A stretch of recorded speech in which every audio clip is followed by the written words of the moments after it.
This is peak Overwatch. Here it is, ladies and gentlemen, what you've all been waiting for. And now it's go time. Here we go. Bloody hands, my eyes wide, I got one chance. No sleep till I'm enhanced. Fight hard to keep my stance. Knuckle up, time to buckle up. I got one shot and I won't stop. One goal for the joyride. I'm a champion, move aside. What? Okay. Are you kidding me? Taking over the game. What am I watching? They might just be doing it. He's a god. He's a god. Yeah. Oh! Full force, I'm unleashed, so don't speak. Grandmaster, don't sleep. Victory, it tastes so sweet. Knuckle up, time to buckle up. I got one shot and I won't stop. One goal for the joyride. I'm a champion, move aside. Let's go.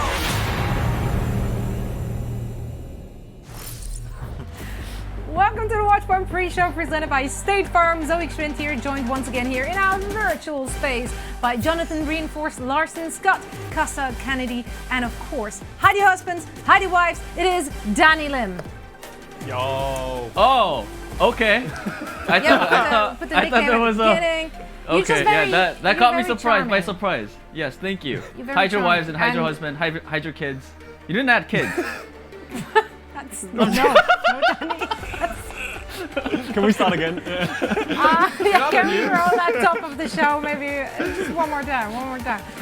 I don't know how to move on from this, to be honest. Did you guys have some good days? Some good days? Anyone? Oh, well, me, yes, I did. Yeah, what did you guys do? What did I do? I did, I've been working out. I've been trying to get swole. He's actually low-key ripped. You can't see it. Actually, maybe you can see it a little bit because he's wearing a sheer shirt, and I'm living for that. I'm just throwing that out there. Oh. But boys at the end of the table need to step it up a bit. Whoa! Oh, don't. Sir, do you have a license for that? Johnny, let's switch. He's making me look skinny. Oh yeah, of course. Is that why you're wearing a sweater? I can't. It's clever. It's good. What's happening? Good thinking. Anyway. All right. You're not playing around. Yeah. Okay, well, good. That was it with the banter for today, and we're now gonna head on into Overwatch League related topics. That's right. Nice. Because this is already the third and final week of the May Melee Qualifier matches. Can't believe we're already out there, almost heading into our first Overwatch League tournament. Wow. Now, all teams are competing for a spot, of course, in the qualifier knockout bracket, which is happening this very Sunday already. And this is how that bracket is going to look like. Now, after playing 4 matches each, only half the teams in each region will actually qualify for the knockout bracket. So not too many spots, every match matters. And at the end of the day, only 2 teams from each region will actually move on to the May Melee. So they fight for those spots this very Sunday. And this is going to be the first time we're actually going to see the East and the West clashing this season. Super excited for that. I'm so happy that we have the opportunity to have those cross-regional plays for them to, really measure up their strength. Now, if we're looking at the standings, we see that one team, at least in the Western region, already clinched the spot, and that is the Houston Outlaws. Wow. Everyone else still has stuff to play for, We do see that the Justice are getting closer and closer to clinching that second spot. All they need to do is prevail today in their match, and then the Washington will be in it too. Now, after those top 2 teams, it gets a little murky, all right? Because if Atlanta loses, they're out. If Paris loses, then I think Dallas will earn at least a play-in spot for that 6th place. So then it gets very mathy. That's a word, I'm sure. Now, Danny, here's the thing. I know that if you pick a team to win, usually there's some sort of blessing thing going on. Right. Which of those teams needs that blessing? Which one of them do you think deserves it? I don't know. Pretty sure San Francisco Shock doesn't need my blessing. Florida Mayhem is looking pretty good. I think Dallas. What do you guys think? Dallas Fuel? I think Dallas Fuel might need some blessing. I think they need my blessing to fuel themselves. Oh, bad pun. You were doing so well until you threw that bad pun in there. Dallas need all the help they can get, though. The blessing will very much be nice for them. Right? Right. Yeah, I mean, anything that helps, right? Now, if we're looking at the Eastern region, the Philadelphia Fusion, as well as the Chengdu Hunters, they already got their spot locked in for that knockout round on Sunday. And that leaves only room for 2 more teams to join them. Who do you think is not going to make the cut, Costa? Starting on a negative note here. Okay, you start negative, we'll make our way up. Obviously, the Charge, the Valiant, and the Spark, unless any of those three have this ridiculous upswing, I think they're all going to not be able to make it. So the real question comes in, who's going to fall short between Seoul Dynasty, Shanghai Dragons, and MYXL? They've all looked shaky in their own rights. So it's actually going to be a legitimate brawl for these final spots. So I'm excited to see the APAC region this weekend. Right, no hope for the Guangzhou Charge at all, huh? No, just, I don't want to talk about Listen, it. Casa, here's the thing. Okay. I don't want to be the person pointing it out, but here I am. I just feel like every time we talk about the Guangzhou Charge, not just on camera, also behind the scenes, you're very negative. I just hear problems. Like, where's the solution? Like, All right. bring You want some solutions.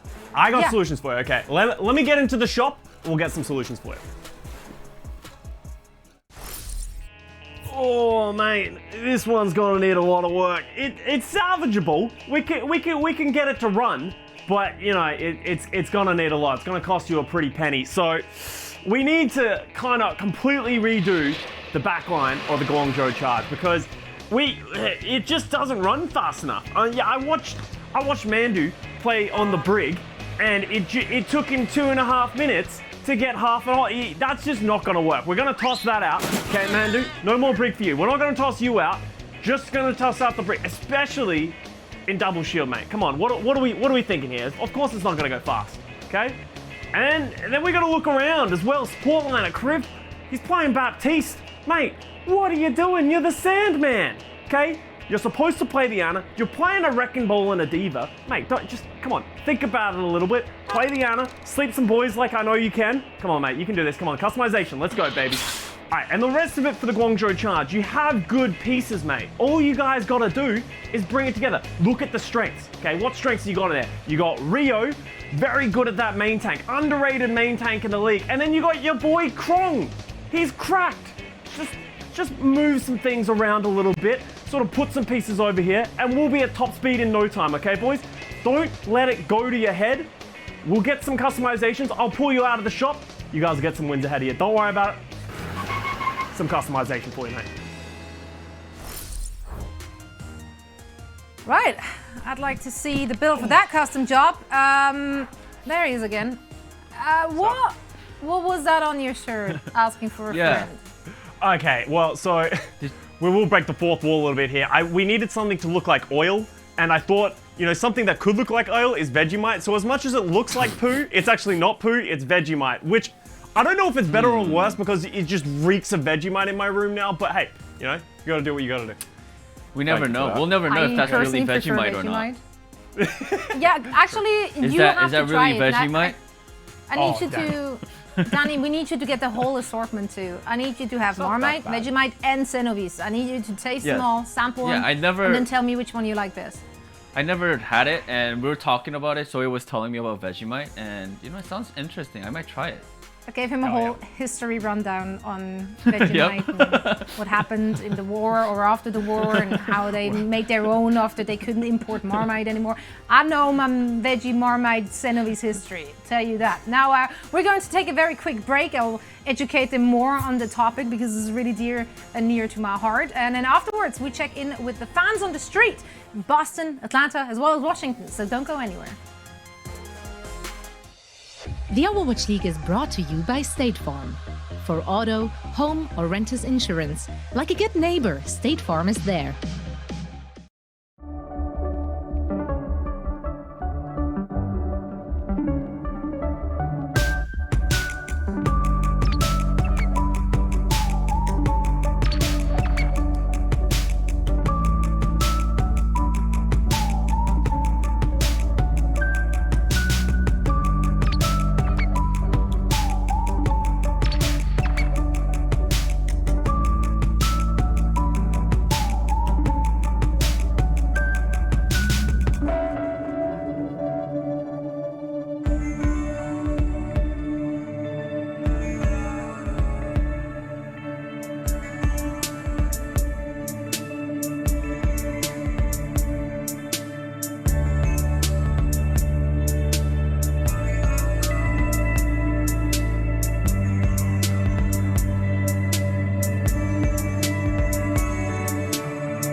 Welcome back to the Watch Point pre-show presented by State Farm. If we take a look at the most recent team power rankings powered by Watson, we will see that the Washington is currently the clear favorite heading into this game. They are on the 4th place overall, and they will most likely make that knockout bracket on Sunday. But Atlanta and Boston, 2 more teams which are still trying, but they're gonna be out. They're sitting at near the bottom. They will be out if they're losing the match today. So heartbreakers all over the place today. Now, I want to know how these team power rankings affect the common fans on the street and their takes on today's game as well. For this question and much more, we are headed to Washington, D.C. now, a home of the number 4 ranked Justice and 2nd highest ranked team in the Western region overall. So for a quick chat, we have Nathaniel joining us. Number 4! Can you believe that, Zoe? USA! USA! USA! The Washington Justice are the best team which has ever existed ever on this planet. I cannot believe anyone else thinks otherwise. The absolutely ridiculous amount of freedom which this team bleeds should make eagles cry. Freedom isn't free. It costs tanks, like you and me.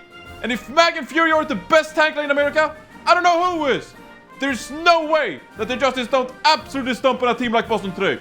Jerry! Jerry! Jerry! Jerry! Jerry!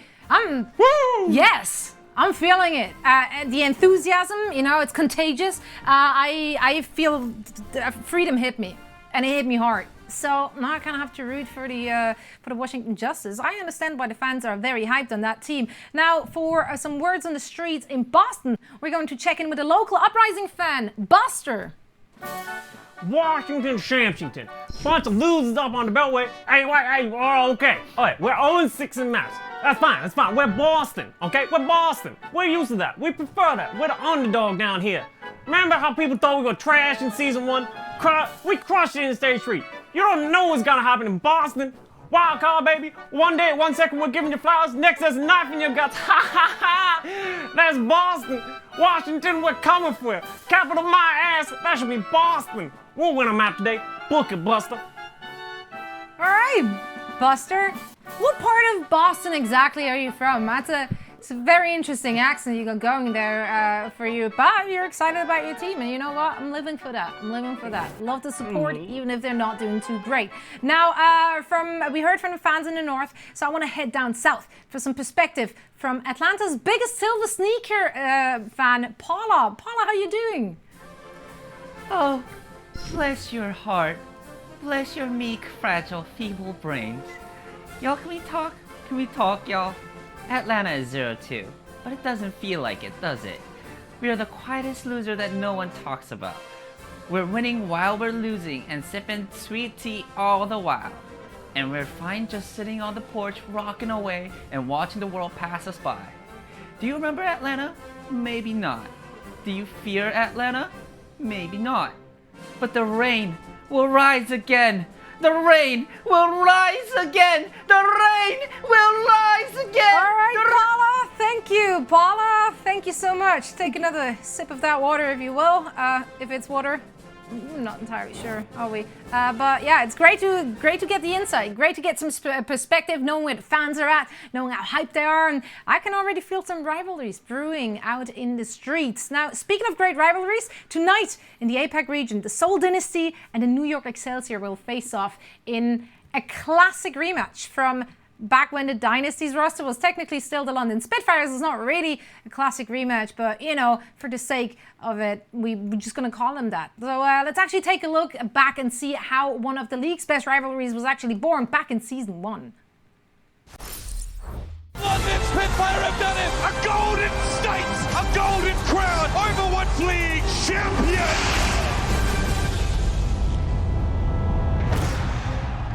Y'all sound pretty charged up to me. It is the finals. Let's get into this thing. The stage 1 playoffs. It was really going to be where a lot of our questions were answered. NYXL had played 10 games of Overwatch. It's a lot in itself because we had some regular season matches going into these playoff matches. But London Spitfire, at the end of the day, had played 14 maps of Overwatch. What's going on, everyone? We have some bangers. Oh, boy. Welcome back, everyone. Welcome back, everyone. Welcome back to the We got some energy been a long day of Overwatch. 매치는 이제 저희가 그때 당시에는 대회를 할 때 되게 그 타이틀 매치하는 그 일정이 되게 빡빡했어서. What we have to keep in mind is NYXL and London played earlier that day. I think they were the first match of the day, and New York won that one 3-2. Now they have another chance to get revenge against the powerhouse NYXL. You guys ready for this match? They were sort of polar opposites in terms of how you approach the game. London Spitfire were very, very aggressive, very dive-oriented, whereas NYXL was much more methodical. They were much more safe, the unstoppable force versus immovable object kind of thing. I need to look this up because I'm convinced I put down London Spitfire to win it all. Bren, where are you going? I doubted London before. I swapped my prediction. Not now, not again. I'm going with London all the way. I'm expecting this to win this. I had no right in my mind predicting London to win against New York Excelsior when they were quite clearly the underdogs. It was just this amazing moment. This match was almost like a love letter to us as fans at the time. I'm so happy to have gotten to be part of it. Just a fantastic story in the Overwatch League timeline that you can look back on and watch and think, yeah, I mean, that was really something special.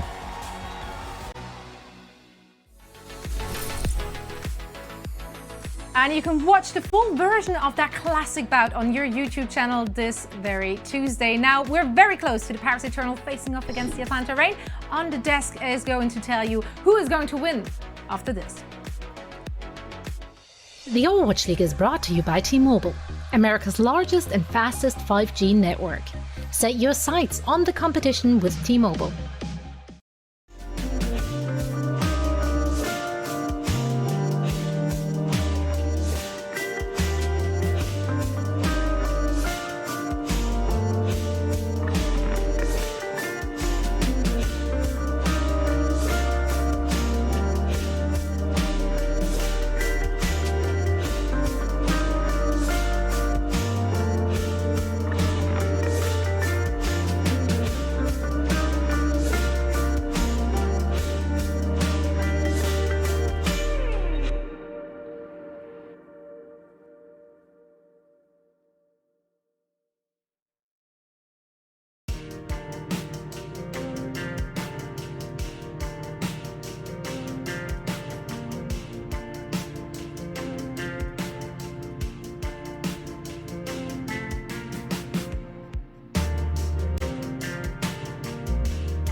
work once again. Our first match between the Paris Eternal and the Atlanta Reign is about to get underway. Now, Danny, how have both of these teams fared so far?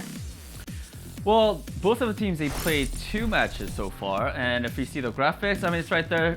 Nothing really much to talk about other than Paris has 1 victory over Vancouver Titans. They won 3-1, and they fell to Houston Outlaws 1-3. On the other hand, Atlanta is still searching for their first win.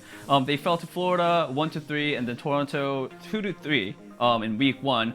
If you look at map records, both teams won on Eichenwald. Eichenwalde.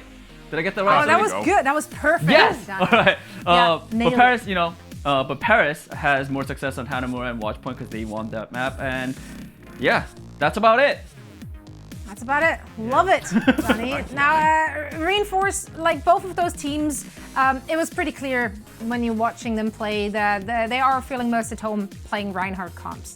Now, of course, the big question is like, who's the better team on such a Reinhardt comp, and is one of the teams actually able to stray away from it and maybe play more, double bubble or anything else, which might work for the maps they're about to play. If we're looking at the teamfight win rates for both of those teams, we actually have Paris sitting at a 52.2% win rate when they're on a Rhine-related comp, and then Atlanta is sitting at a 43.3% win rate. What does that tell you? I mean, it tells me that Atlanta Reign, they struggled early on in their 2 matches, right? I think Atlanta Reign were caught off guard a little bit by how much Winston we saw in week 1 because they couldn't deal with the Florida Mayhem. And then you have the Toronto Defiant who has Sado, fantastic Winston. The statistics show that Sado got pocketed. So Atlanta Reign struggled, but they should be a good Reinhardt team. Going into the season, everyone talked about the Atlanta Reign, how they were performing really well in scrims. And I do think that matters to a little bit of an extent. I do think that they are a really good Reinhardt team. That was the name of the game going into the season. But since then, we've deviated from Reinhardt. We've seen more Winston compositions. But as we see in this match against the Florida Mayhem, Atlanta were so comfortable on Eichenwalde. They really were. They were pushing the spawn doors. But then we go over to Hanamura. OG, of course, landed a big shadow onto Gator. And we saw Florida Mayhem being able to deal with this Reinhardt composition with their double bubble style. Now, going into today's matchup, Paris Eternal, they are not as good playing that Winston composition. So we'll most likely see both teams square off on this Reinhardt composition. Is that going to be the key for Atlanta Reign in securing their first match win? That should be the big question going into this one. Yeah. I'm actually really curious to see how this series plays out because the Paris Eternal, we talked to Neptuno and even he said, we've been practicing a lot of other compositions and we didn't really see that from Atlanta. Paris did play the double bubble. It wasn't, the best we've seen in the league, but I think it could definitely edge out the Atlanta Reign. But I don't actually think we end up with a map that is good for Winston and double bubble until the second half of this series. If they can make it to the Watchpoint Gibraltar, if they can make it to the Ilios, I actually think they have a really good chance of reverse sweeping. So my question for Paris Eternal is, can they hold on? Because in my opinion, Atlanta Reign will be the superior Brawl team. As Johnny said, we all had a lot of scrimbucks in the Atlanta Reign, but that was with the understanding that we were going to play Brawl in this meta, but obviously there's been a heavy switch towards that Winston. So I do want to see more from this Atlanta Reign team, and we were very critical of the Atlanta Reign coaching coming into this season. This is their time to step up. They've had 2 weeks to reset, think back about the meta, and actually practice some other things. So that is what I'm looking for, some adaptation from the Atlanta Reign.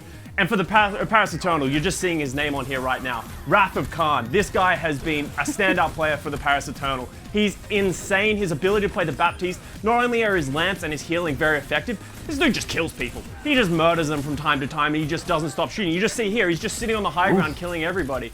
And that is what you need from him. A great backbone. If he can keep Dan alive to sort of take it to Gator, I think they have an edge in this match.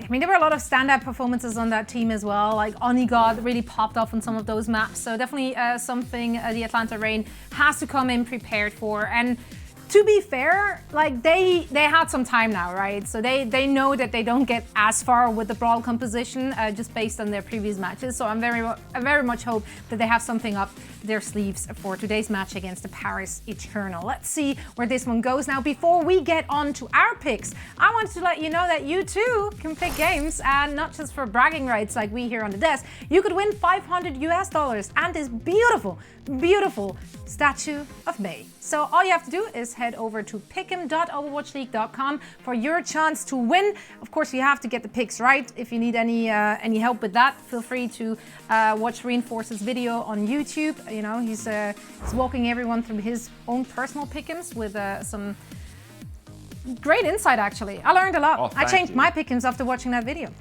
Oh, great. Now I'll finally beat you, Freds. There we go. What? You fell for my Isn't Johnny trap card. last, Soy? Maybe he just did that YouTube series to bait me into losing. Exactly. You fell for it. You know what?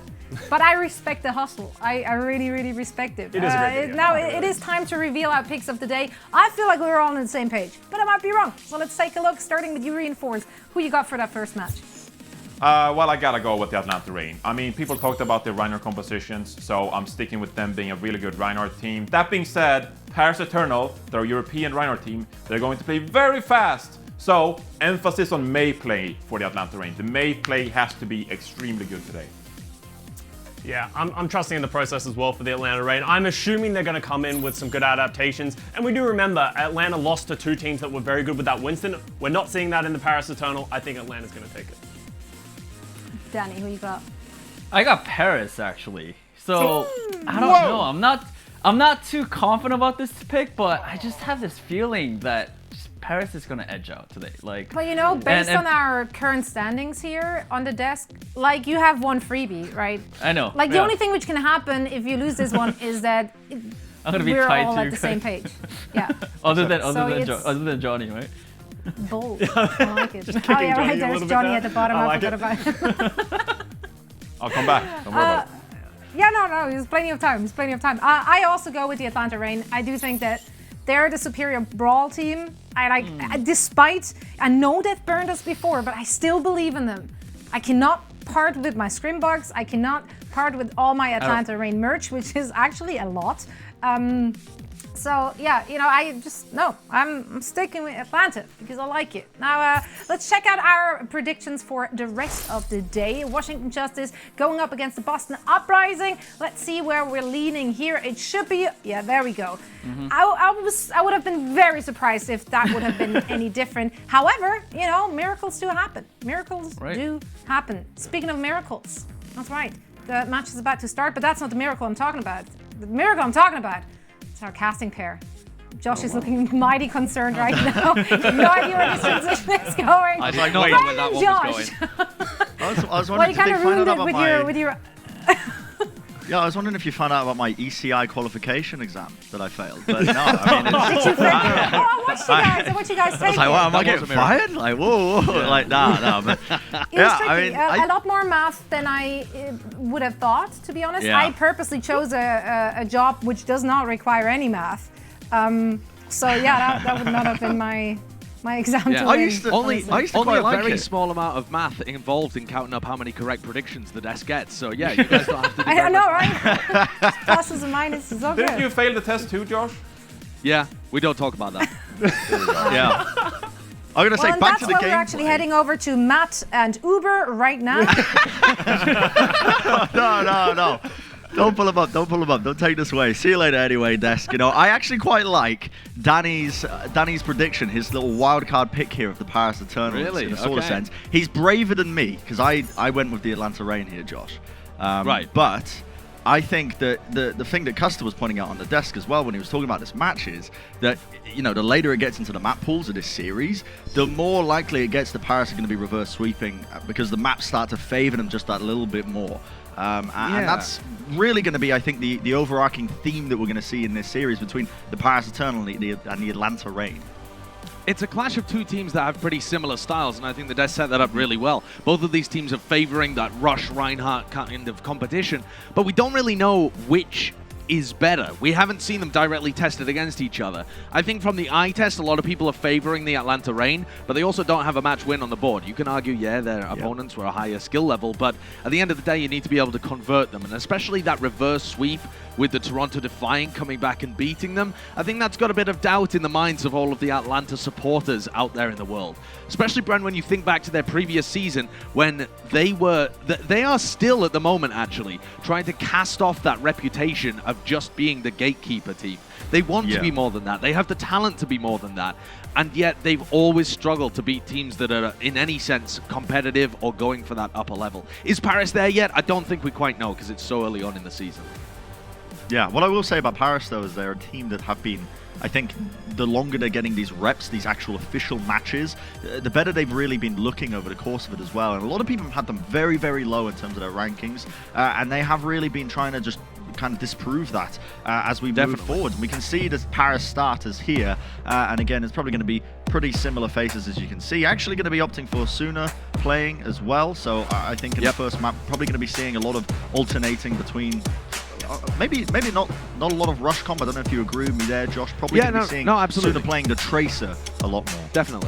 Definitely, our first map, spoiler alert, is Busan, so that all makes sense, the roster that they're fielding. And my eyes, like the Death said, are on Khan and Dan, the duo with the double A's in their name here, because Khan's been such a force in the backline for the Paris Eternal, and when we get to those rush maps of Hanamura and Eichenwald that are coming up, Dan's Reinhardt, and to be honest, how his Winston plays later on in the series is going to be crucial to Paris getting that success.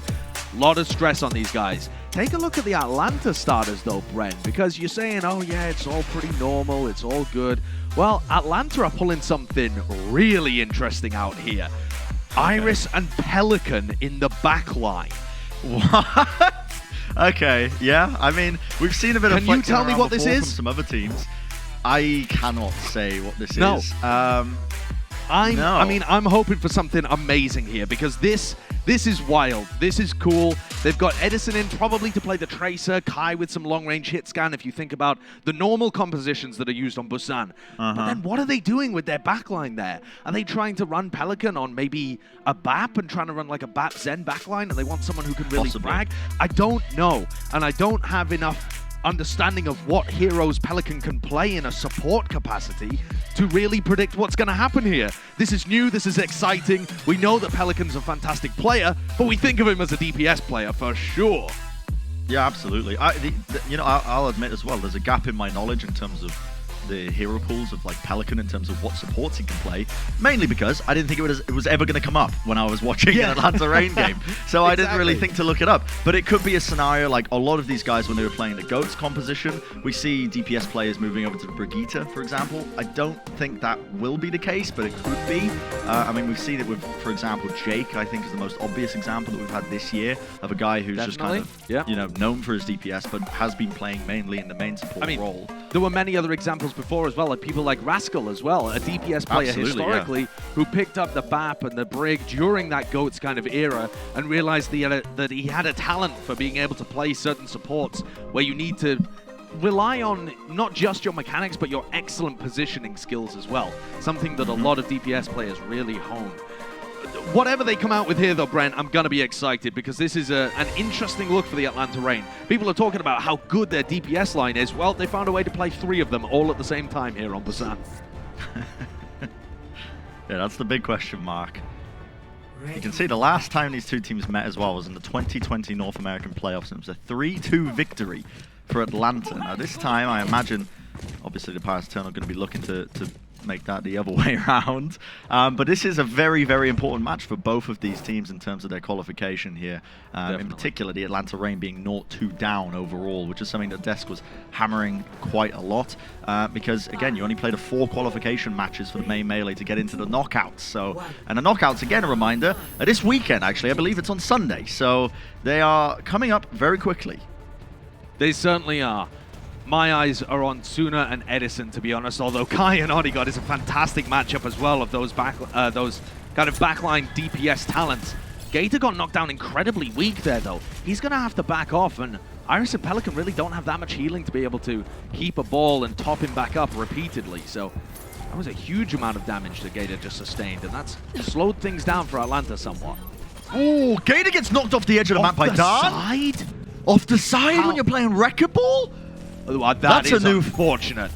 Yeah, that's a new form of MTD. I mean, we've seen the Reinhardt main tank difference. Now we're looking at the Wrecking Ball, and now it gives a free engage for Dan as he tries to lead it in to help his team, creates a ton of space for them, and it allows Odegaard to collect 2 quick and easy kills. The point also going their way. Here it comes. Yeah, huge, and already just massive impact from the players that we were highlighting in the pre-game. Wow. There they are, Dan and Khan. Dan with the opening engagement, making better use of his ball health than Gator did, and Khan has been just mopping people up in the backline. Khan is already at 90% of his Transcendence, doing so much damage, and Iris is no slouch, but Khan is still outpacing him. And right now, the Atlanta Reign, you know, 40% almost in counting here. And this is really the first attempt that they're going for here. The pulse bomb gets laid down. Suna has to back out of here. Gonna grab the Mega Health Pack, and now we're gonna see ultimates being used. Transcendence by both these teams. Pulse bomb connects Edison, finding that kill onto Neptuno.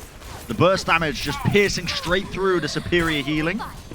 And now the Atlanta Reign have got enough pickoffs that it could be turnable in their favor right now. Elevo falling very low as well. He's going to get chunked down from the dynamite damage as Edison just tries to clean up the rest of the players who have been made very weak.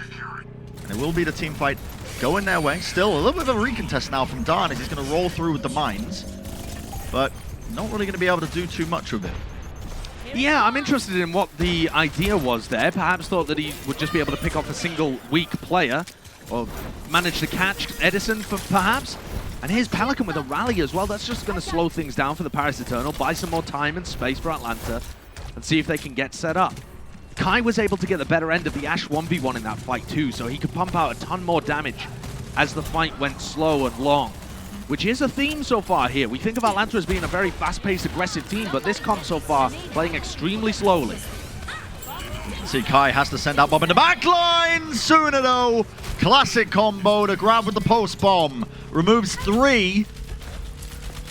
Kai trying to turn things around for his team, but it's a hard task, and he's going to get chased down by Suna in the back line here. Might even be looking for an extra target, as Edison's Surely trying Edison to is not going to get his way out of here. The recall. This is just going to be a terrible stagger. Having said that, yeah, I mean, no, it is. It's just a terrible stagger. The Atlanta Reign are going to be trying to push back in here in a single fight territory. Paris only need to win a single engagement. And Hawk so far has just been caught out many times. First pick in a couple of engagements, not able to get the same value from his ult at all. This is still his first Gravitic Flux, whereas Elevo, he just won the fight with a Grav Pulse Bomb in the previous round. And then oh my god, clipped. Sneaky Tsuna hiding in a corner. That is unreal. What an opening to set up the Paris Eternal now. And you called it, Josh. They only need to win one team fight. Removing the Tracer is a huge advantage moving forwards. Now you can see the Gravitic Flux coming out. Neptuno tried to cancel it with the Shield Bash. Wasn't possible, but Suna even it out again. Look at this guy. He is absurd. It's not over just yet, though. The Atlanta Reign have got the bodies onto the point here. The Shield going to be blocking up a lot of these mines, but Dan is still healthy, and Hawk, the last man standing, he has to stay onto the point, but he's so weak, and it's not going to be enough. The Paris Eternal, with round number 1 under their belts, are off to a great start in this series when all the expectations were against them. Fantastic beginning.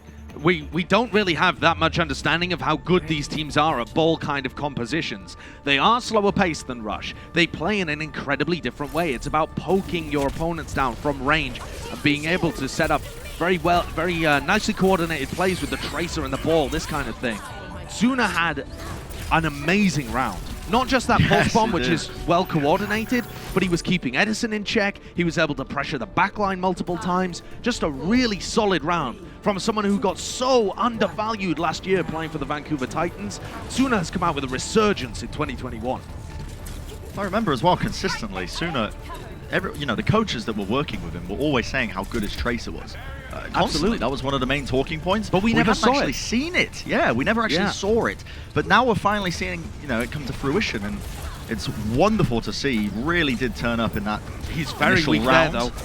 He got a lot of damage. Yeah, taken out though. Discord Orb on him as well, and then rolled through by Gator. That's a great opening pick. And the compositions, the way that they're going to play out, is that Kai has an enormous range advantage over Onigon, and that plays out right there with a body shot to take him down. And the rest of the Paris Eternals pieces, they're all just going to fall here, one by one. See, there are a couple of players left remaining, just trying to fall onto the point to stop it. But the Atlanta Reign with a nice opening here in this round. You can see them just setting up positioning now as well. And both off tanks as well, Josh running the Sigma, which we saw in the previous round. The Paris Eternal obviously running the Desire instead. Yeah. There's less cover on this point for the Zarya to be able to play around. You really need that Sigma shield to be able to get into good positions and wall off long-range snipers, for example. So I understand the pick here from Elevote. Hawk! There's a nice little pick as well. And Kai at the moment is making all the difference on this Widowmaker, finding pick after pick. Yeah, really playing towards his strengths here. You can see them trying to brawl in the left or the right-hand approach. Oh, wow, the post-bomb laid down by Edison, and the whip shot to push him back into his team, cleaving through them, and it gives Edison the opportunity to just tickle them all down. Atlanta Reign really looking dominant so far in this round, not really giving up any sort of positioning.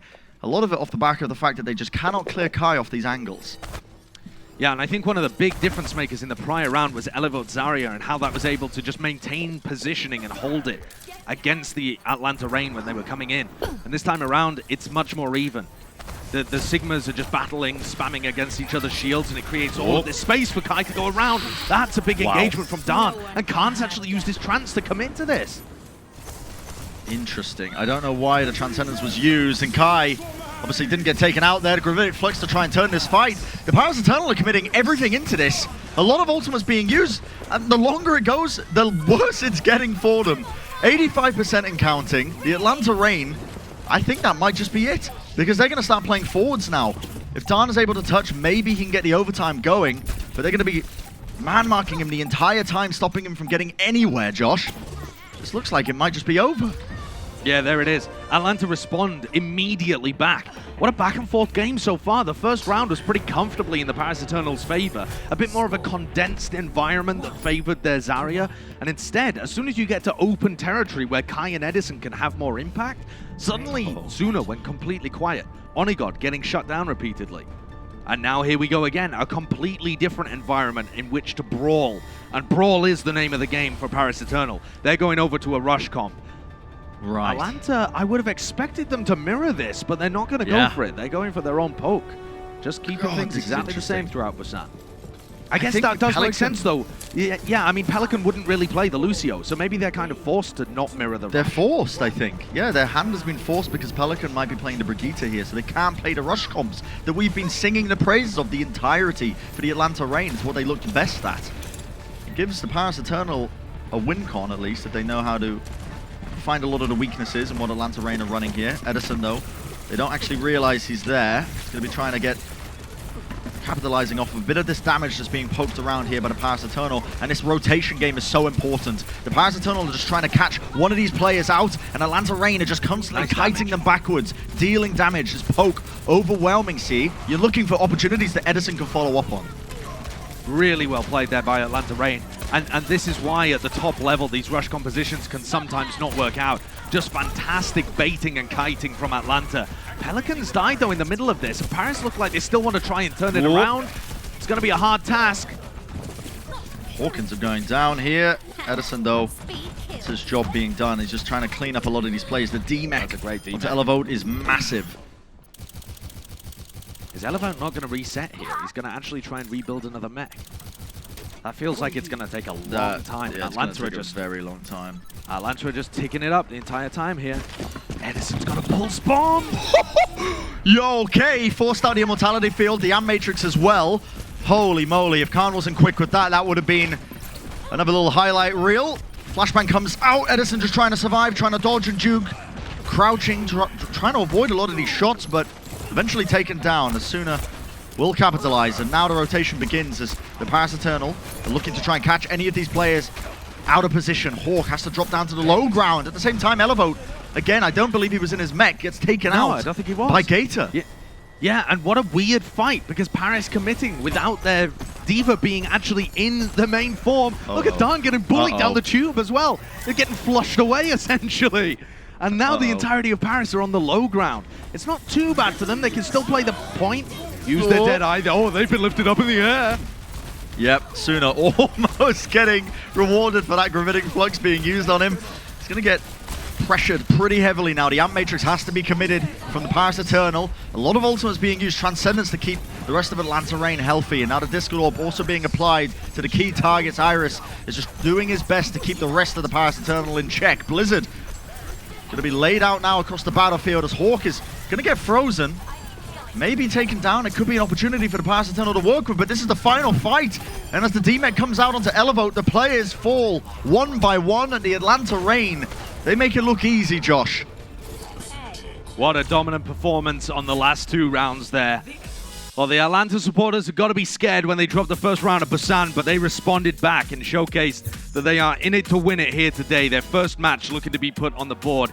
The first step is completed, and without playing any rush as well.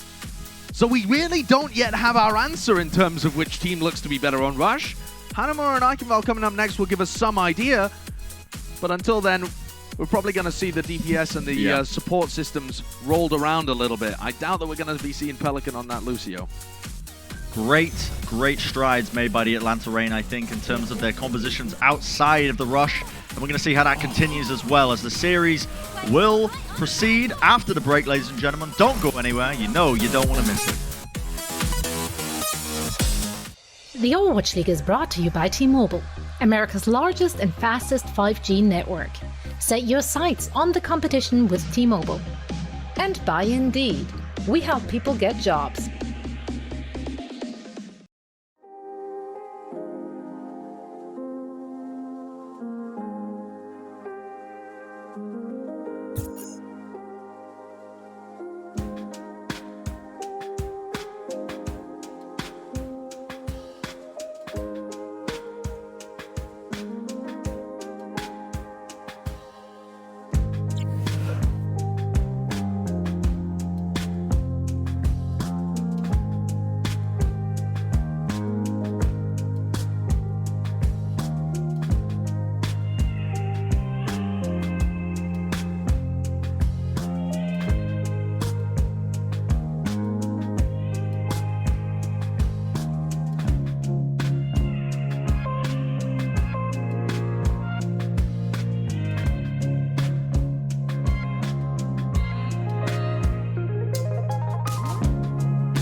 The Overwatch League is brought to you by Coca-Cola, the official refreshment of the Overwatch League, and by IBM, the official cloud and AI partner of the Overwatch League.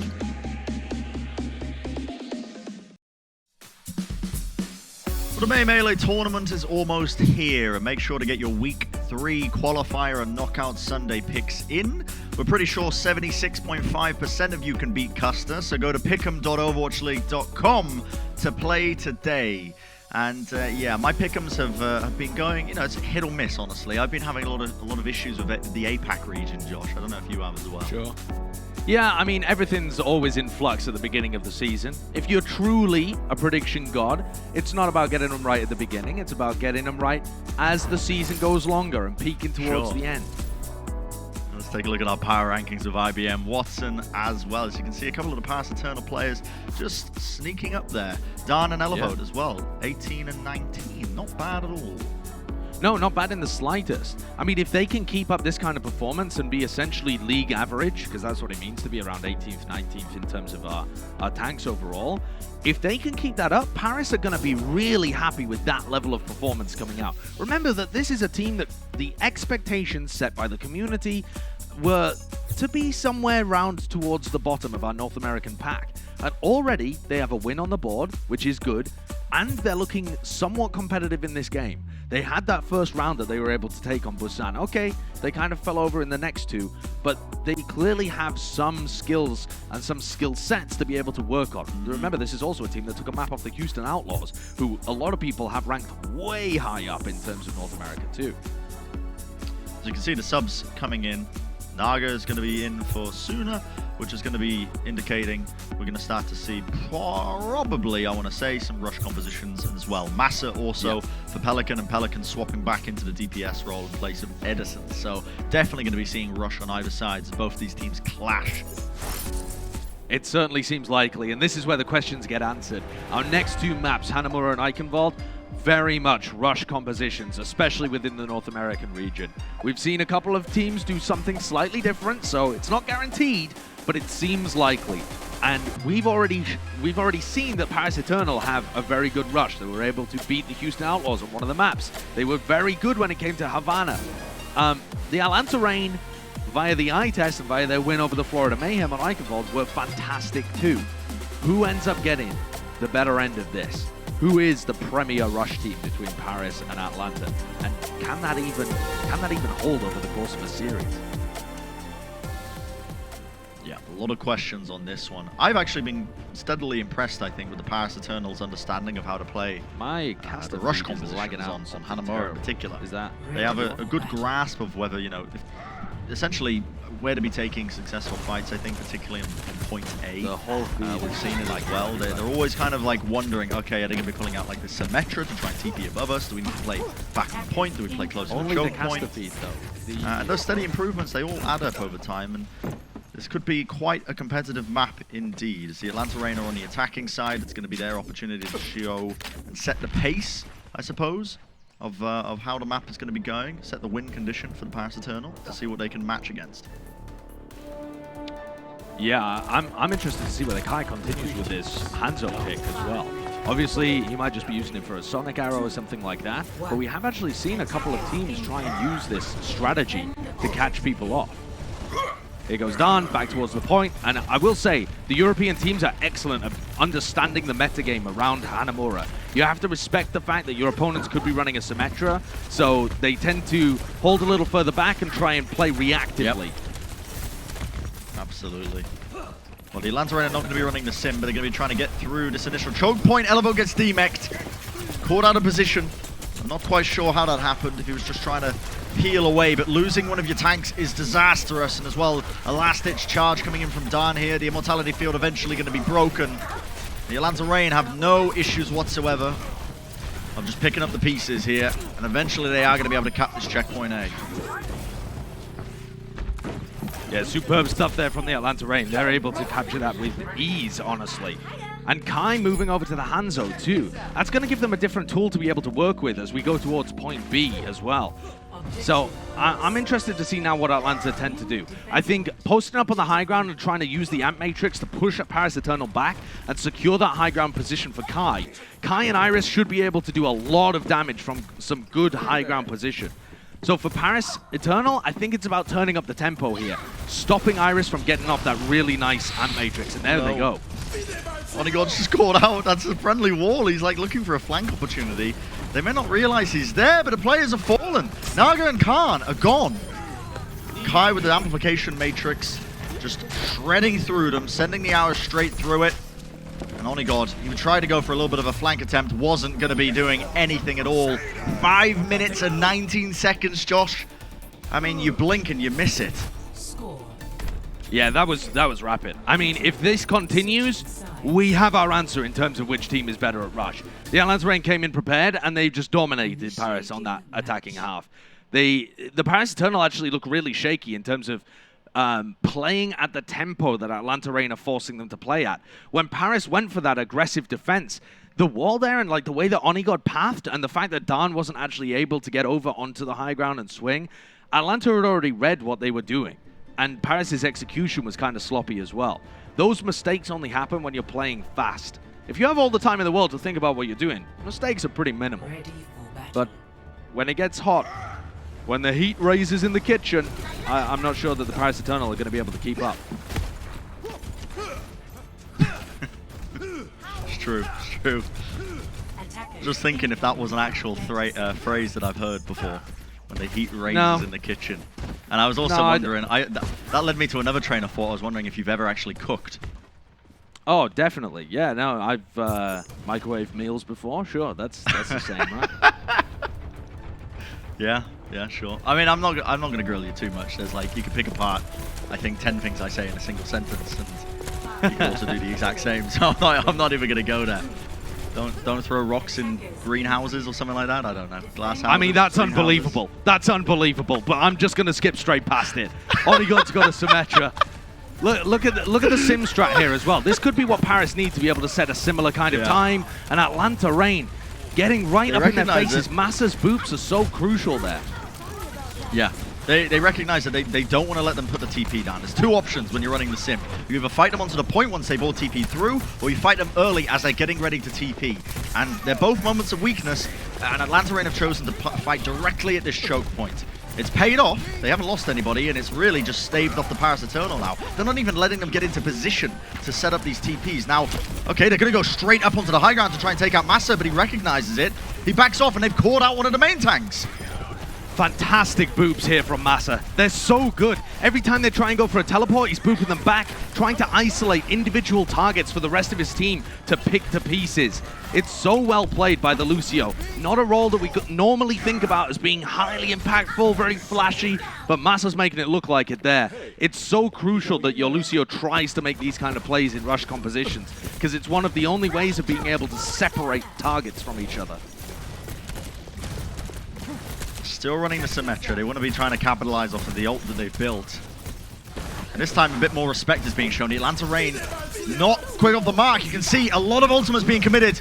And it looks like Iris is out of position here. The Matrix is laid down in a bad position. And the Paris Eternal are looking pretty good from this high ground position. It's very difficult for the Atlanta Reign to try and hold on against it.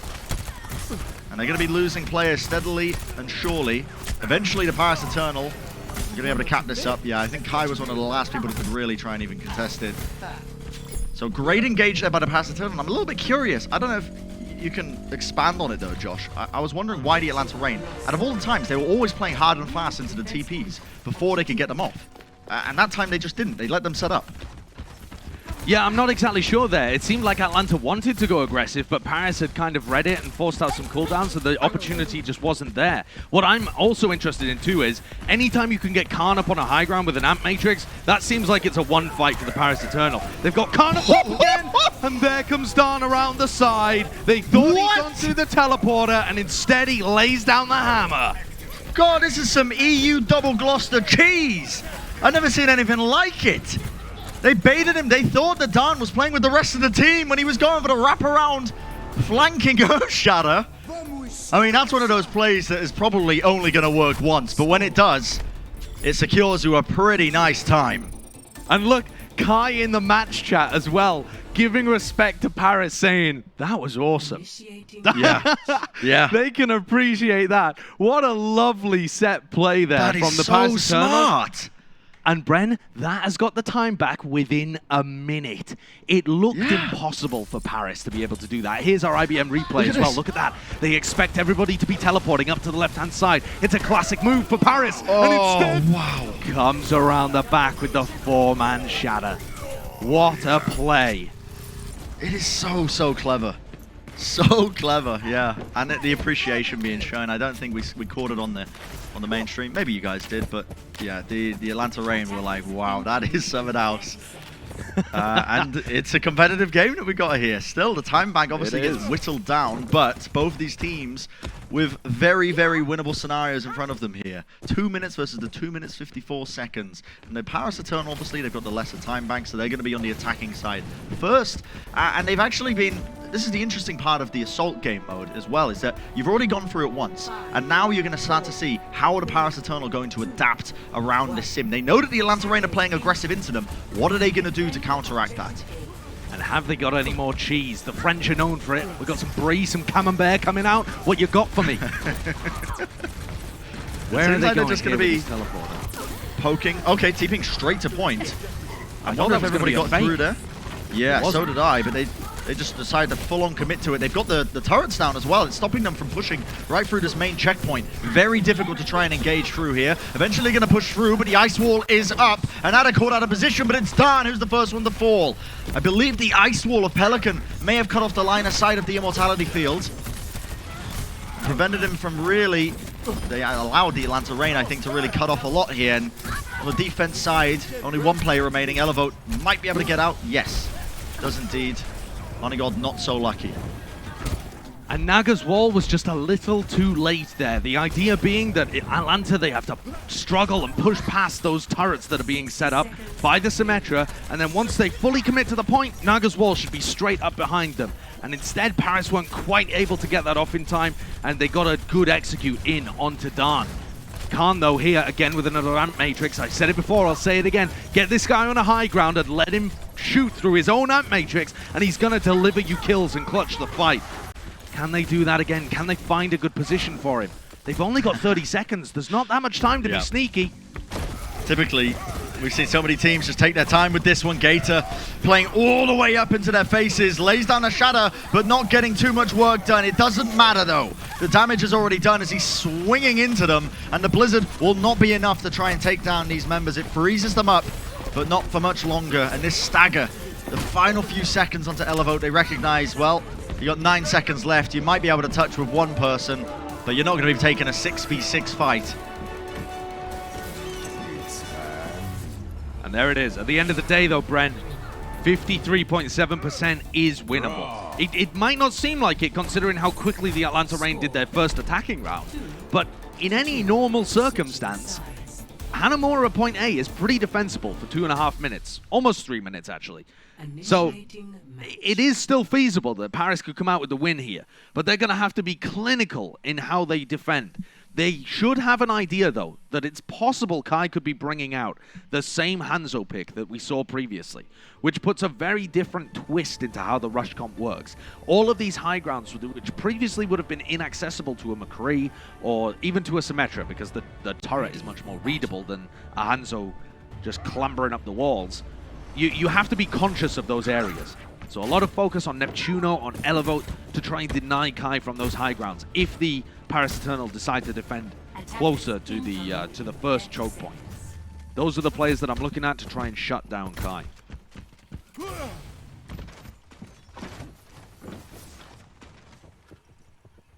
The Paris Eternal, obviously they know what their win con is, the 53%. Very, very winnable still. And when I was looking at the pick'ems as well for this one, Hanamura was the map that I was looking forward to the most, I think, for both of these teams, because you see the tiny, tiny differences between the way that these teams decide to play the rush compositions and Paris Eternal's kind of evolution in terms of the understanding of how to play it. It makes for some entertaining gameplay. Now the Atlanta Reign squaring up to the choke point, just poking, prodding, seeing where the positioning is actually, just trying to get a bit of info. Elevote's already scouted the fact that Kai is playing the Hangzhou, and Elevote's trying to shut him down, but they're freezing up Elevote and demeching him immediately. Such a great play there from Pelican to make sure that Elevote can't shut down their star hit scan player, who is currently on the Hangzhou. And Kai is now free to just roam around the battlefield, picking off Dan and ruining the Paris Eternal. Almost exactly how it happened last time. We saw Elevote going down first in the fight. Unfortunate for them, but the Atlanta Reign going to capitalize off of that immediately, jumping on the opportunity, and that's going to be map number 2 going their way. leading this series 2-0, one map away from getting their first win so far this season. And the Atlanta Reign did win Hanamura, but I think hearts and minds might have been won a little bit by the Paris Eternal too, with that gorgeous set play with the teleporter and Dan's Shatter. So even though they are behind when it comes to this series, quite significantly, this is match point here for the Atlanta Reign, Paris have shown glimmers of cool stuff that they can bring out. They are going to have to bring out their absolute A game to be able to win on Eichenwald though, because we've already seen the Atlanta Reign and how dangerous they look. Absolutely, yeah, and they are certainly a potent team. We're going to find out just if the Atlanta Reign can close out this series, or whether the Paris Eternal will have an opportunity to battle back and potentially secure that reverse sweep. It's on the other side of the break, ladies and gentlemen. Do not go anywhere. You don't want to miss it.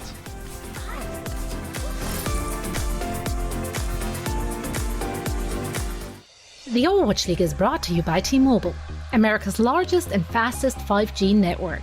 Set your sights on the competition with T-Mobile. And by State Farm. For auto, home or renters insurance, like a good neighbor, State Farm is there.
The Overwatch League is brought to you by Cheez-It Grooves. So much flavor, it's a mind crunch. And by TeamSpeak, the official voice supplier of the Overwatch League. As you can see here with our Indeed player resume, this time we've got Gator, and as you can see, guy's got a bunch of accomplishments. One of the most important ones and one of the iconic ones I think in here is that he was part of the original GOATS team back in 2018. The infamous meta game that kind of gripped us for such a long period of time. that was part of his making. Honestly, I'm not going to say that, obviously he didn't come up with the Rush comp, but I mean, it was really them that popularized it to an extent in North America. Oh yeah, the triple tank, triple support meta game. That's what he was known for. That's what the team invented. And yeah, Gator has therefore been playing on teams that play this Rush kind of style for a long time, and he's very comfortable doing so. We saw that on Hanamura, and I imagine we're going to see it again on Eichenwald, because a lot of teams have been running Rush over here. We already saw the Atlanta Reign play against the Florida Mayhem, and despite losing that series, Atlanta crushed Florida when it came to the Rush mirror on Eichenwald. They were spawn camping them. It was some dirty stuff. It was ridiculous. And really did showcase. Yeah, go on. Now that we've moved on to this final, well, potentially final match, with Atlanta Reign sat at match point, it bears noting as well that it's not just Atlanta supporters who are cheering the Reign on. It's also Dallas. Because if Paris lose here, if Atlanta manage to close this out and beat the Paris Eternal, if they can avoid getting reverse swept like they did against Toronto, then it will put Dallas in a fantastic position to make our May Melee knockouts on Sunday. The worst that Dallas could do is get a tiebreaker match to get into the knockouts. So if Paris lose here, if they lose Eichenwald, all the Dallas supporters watching this as well should be extremely happy, because it puts your team in a fantastic position too. It's always funny, isn't it, looking at the the way the kind of the tournament, I suppose, outcomes happen with the qualifiers, and seeing how different matches affect other matches and other teams. And you end up with these weird scenarios where, I mean, the Dallas fans should be cheering on Atlanta right now. It's very interesting. It's intriguing, and it's mathematics, which I don't like. Well, I love myself some Rush composition, so we'll stick to that instead. We'll stick to what we know, and what both of these teams know as well. Atlanta are not going to be going with any kind of Hangzhou play, right? It's just May McCree on both sides. It's a mirror play. Paris should be anticipating this. Elevote has already gone up in the air, used his booster packs to be able to scout this, and Paris know what they're dealing with here, but they are not playing an aggressive position. They are holding reactively. They're looking for Atlanta Reign and rotating around to match them. Okay, now the pressure comes out, and they actually bait out the ice wall here. It comes down. Now you're going to be unleashing his, seeing if you can get anybody caught out of position. The Immortality Field is going to be dropped by Iris to keep the rest of Atlanta Reign still healthy. No one getting chunked down, but that's a major cooldown gone. Paris Eternal, they can capitalize off of this. They're trying to swing into them, but Dan falls very, very, very low. Forced on Immortality, but as Kai was going for a flank, he gets punished for it, Josh. Yeah, if Kai had been able to stay alive there, they would have the Immortality Field faster back. And here they go. Iris actually commits the Amp Matrix on both sides. Iris is going to have his Immortality Field up before Khan does, which could be a massive advantage in this fight, but they're lacking all of that damage from Kai. They can't really progress across the point. And Onigod, he already has a Deadeye up in this McCree versus nobody matchup. Yeah. Neptuna going down, though, I believe, has set them up for a bit of an advantage when it comes to the sound barrier, if they can stay alive. You see the Earth Shatter being committed now by Dan. It didn't quite find anything. The counterplay by Gator as he tries to make it work, but the counter charge by Dan takes him out. Immortality Field again being dropped. Neptuna now going to be using his sound barrier to keep them into this fight. Massa stunned up onto the side, eventually removed. And the Atlanta Reign forced to back off and rethink how they're going to be taking this fight. Very good defense so far from Paris. What's difficult when you play Eichenwald defense is your ability to react and scout the rotations of the attacking team. There's a big pillar, essentially, right, in the middle of checkpoint A, and you have to be able to anticipate when Atlanta are moving left, moving right, attacking over the top of that. And Paris is doing a really good job so far. The ult's being used. Amplification Matrix as well. Self-destruct gets sent in and actually catches Dan out of position, as I believe he was frozen up. Yeah, the Blizzard from Pelican catching a bunch of these players. And that's the opening they were looking for. Another flank attempt by Onigod. I mean, that is... Okay, he's gonna pay for it with his life, but, you know, I guess he gets the upper hand in it. Maybe he gets to write some naughty messages in match chat, you know, getting Kai's head a little bit. Yeah, sure. See if you can win the mental game. But at the end of the day, the Atlanta Reign have been able to secure that checkpoint. 4 minutes on the clock as well is extremely good for them. And it only cost them a couple of attempts. Pelican with that big blizzard towards the end completely caught out the tank line of Paris. They were able to convert. Now Paris have the high ground, but they do have to drop at some point here. So for Atlanta, it's about anticipating that and using something like the Amp Matrix as they drop and they're vulnerable for that short period of time.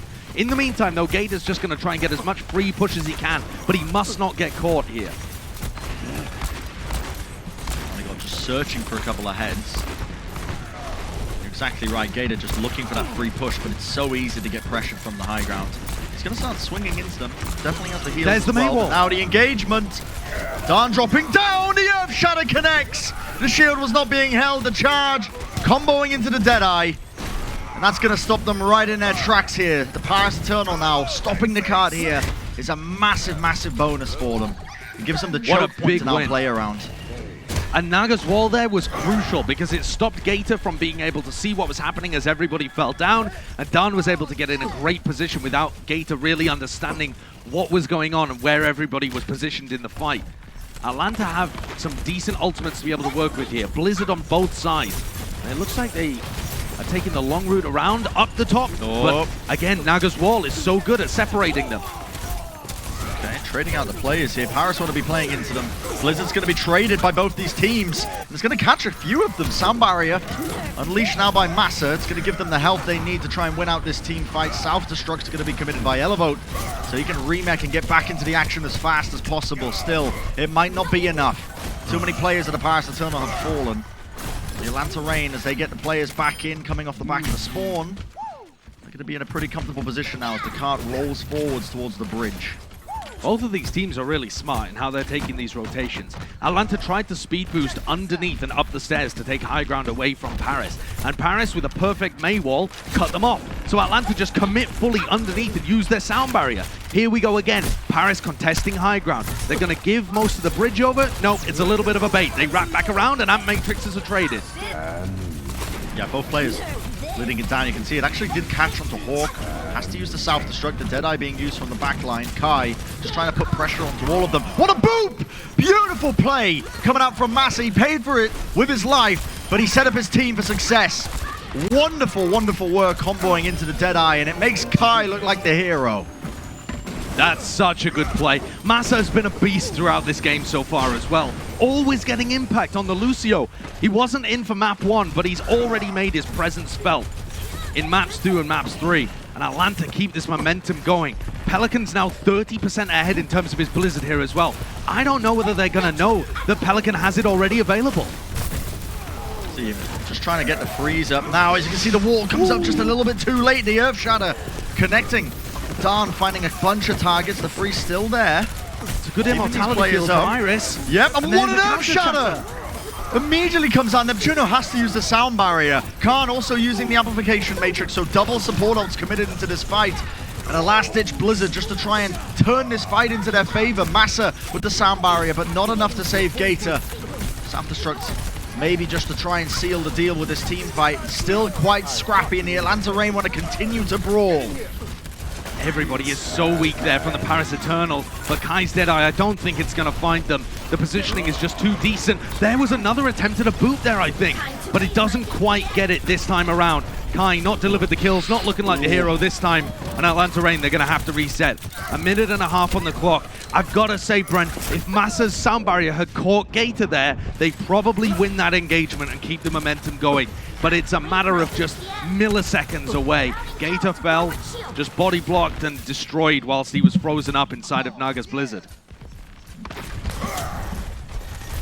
And now the Atlanta Reign, I mean, they can be pretty pleased that they got through this middle point of the map. It can be one of the most difficult sections of Eichenwalde to push through. Now they're going to try and take it all the way. Another Deadeye from Onigod. See him leaving it in. Yep. Didn't actually get too much value out of it. Has to roll backwards now in the Amp Matrix. They knew that there was going to be a bit of aggressive pressure being applied by the Atlanta Reign.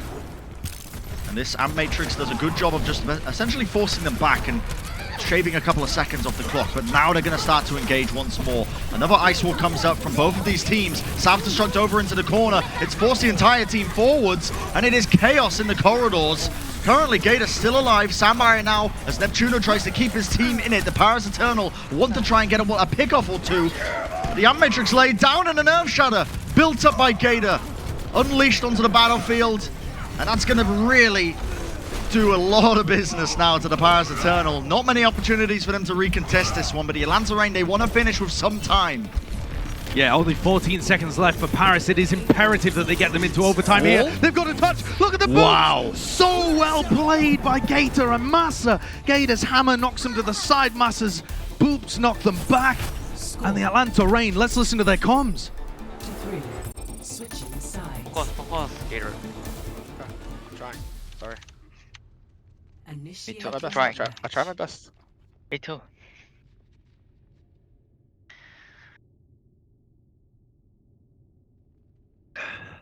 I'm on my last sip of my Dasani water bottle, and there's other brands next to me. Temptation is real. Okay.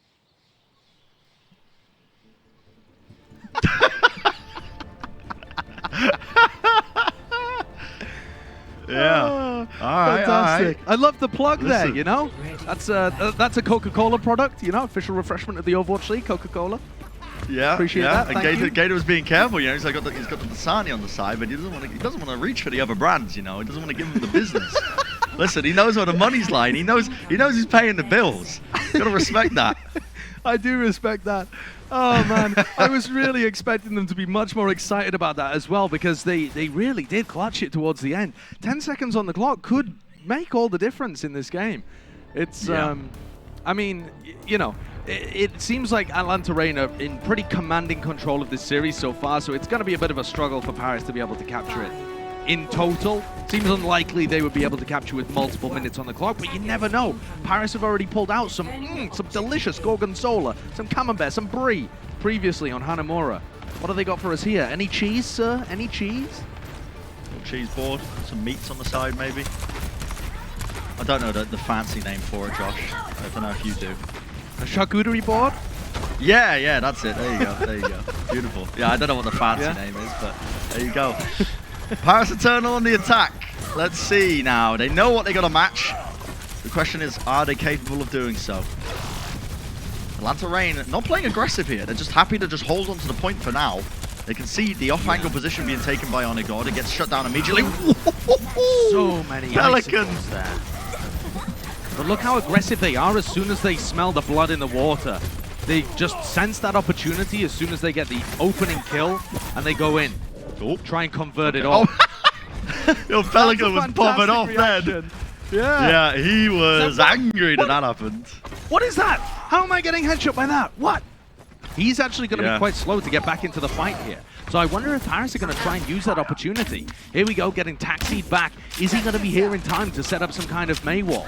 Seems like the engagement hasn't quite yet come in, and Atlanta Reign have given up space. Yeah, and Matrix laid down for both the teams. Again, Blizzard into the back line. Maybe going to be able to get a freeze off onto one or two targets, but Gator is the first one to go down here. The Atlanta Reign, they're going for a bit of a divide and conquer strategy, just backing off and letting them onto the point. Are they going to go for a last-minute contest? No. Hey, I love away. it. I think. Yeah, I believe that's really well played by the Paris Eternal. Go ahead, Josh. Yeah, I'm assuming they went for Hawk to try and at least contest that one at the last minute, but I wasn't quite sure how they managed to force him back with the D-Mech.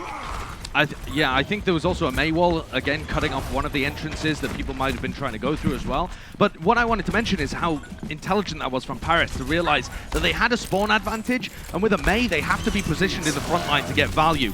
Here we go. That immortality field is used just to be able to keep Onigod alive. That presents a massive advantage for the Atlanta Reign, who just outlast the immortality field, pick off Onigod, and Neptuno's sound barrier again wasted.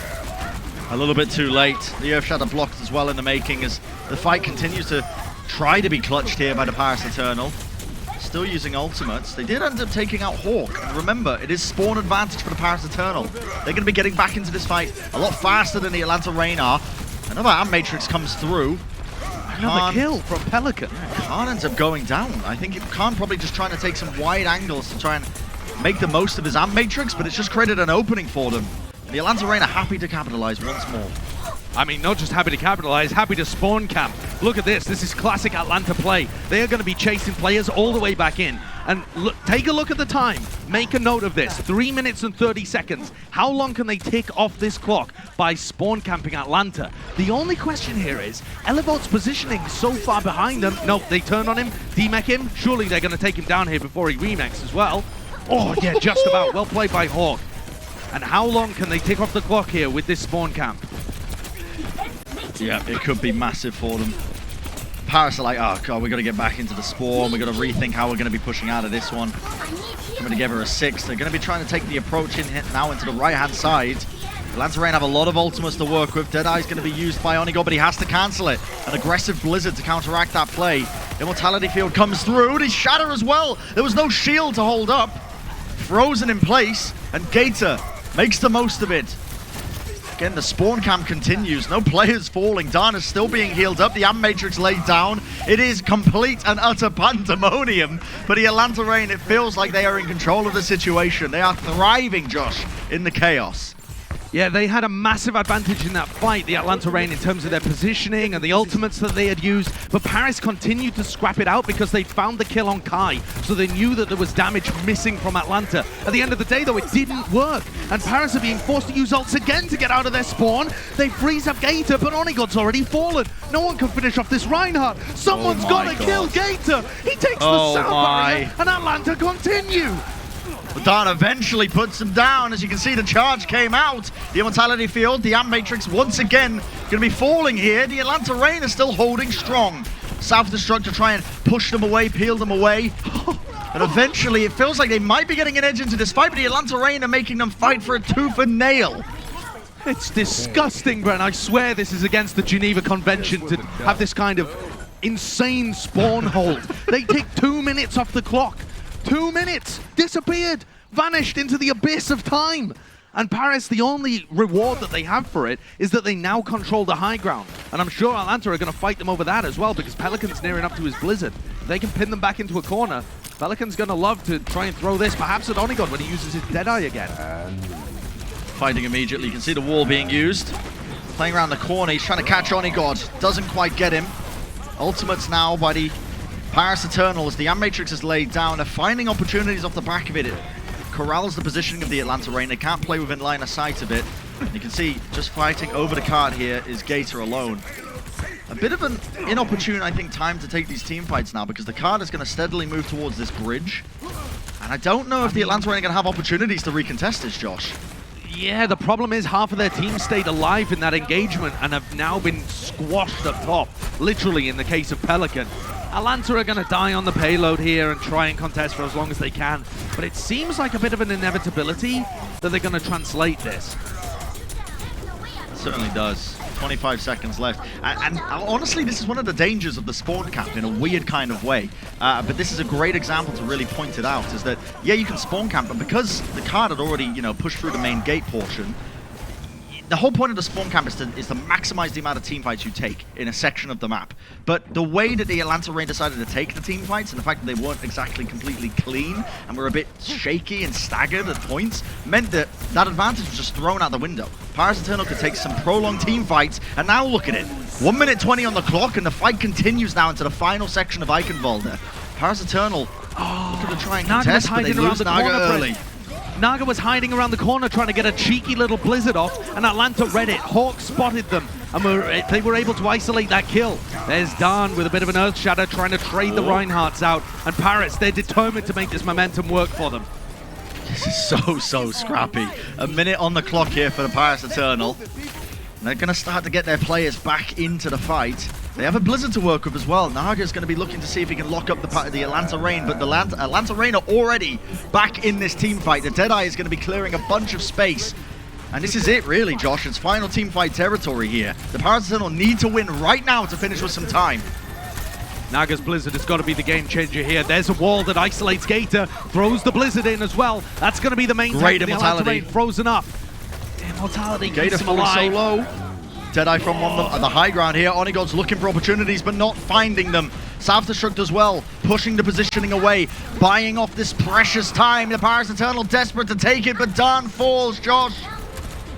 I don't know whether this is doable anymore for the Paris Eternal. 10 seconds left. Neptuno's the only player in a position to touch. Look at him up there. They found him already, isolated him, and even this scrappy attempt at a recontest is not going to work. There goes the Paris Eternal, 1-2 record for them. And the Atlanta Reign put their first win on the board, and they keep themselves in contention for the knockouts of the May Melee. So important for the Atlanta Reign to win this one. I mean, as you said, Josh, it keeps them in contention for the knockouts. If they ended up losing this series, and I know obviously as we got to the middle portion of it, it was looking pretty unlikely, but you know, reverse sweeps still do happen. And they happened last week. Winning this, so important. That's right, they did. So important to win this one if you're the Atlanta Reign, because you want to be showcasing what you've got in the May Melee knockouts. You want to be trying to make it to Hawaii, you know, to compete in that international tournament. Absolutely. And Atlanta Reign, this is a good win for them. It gets them on the board for the first time this series. It establishes them as being ahead of the Paris Eternal and their like in the leaderboards, at least for the moment, when it comes to the Rush compositions.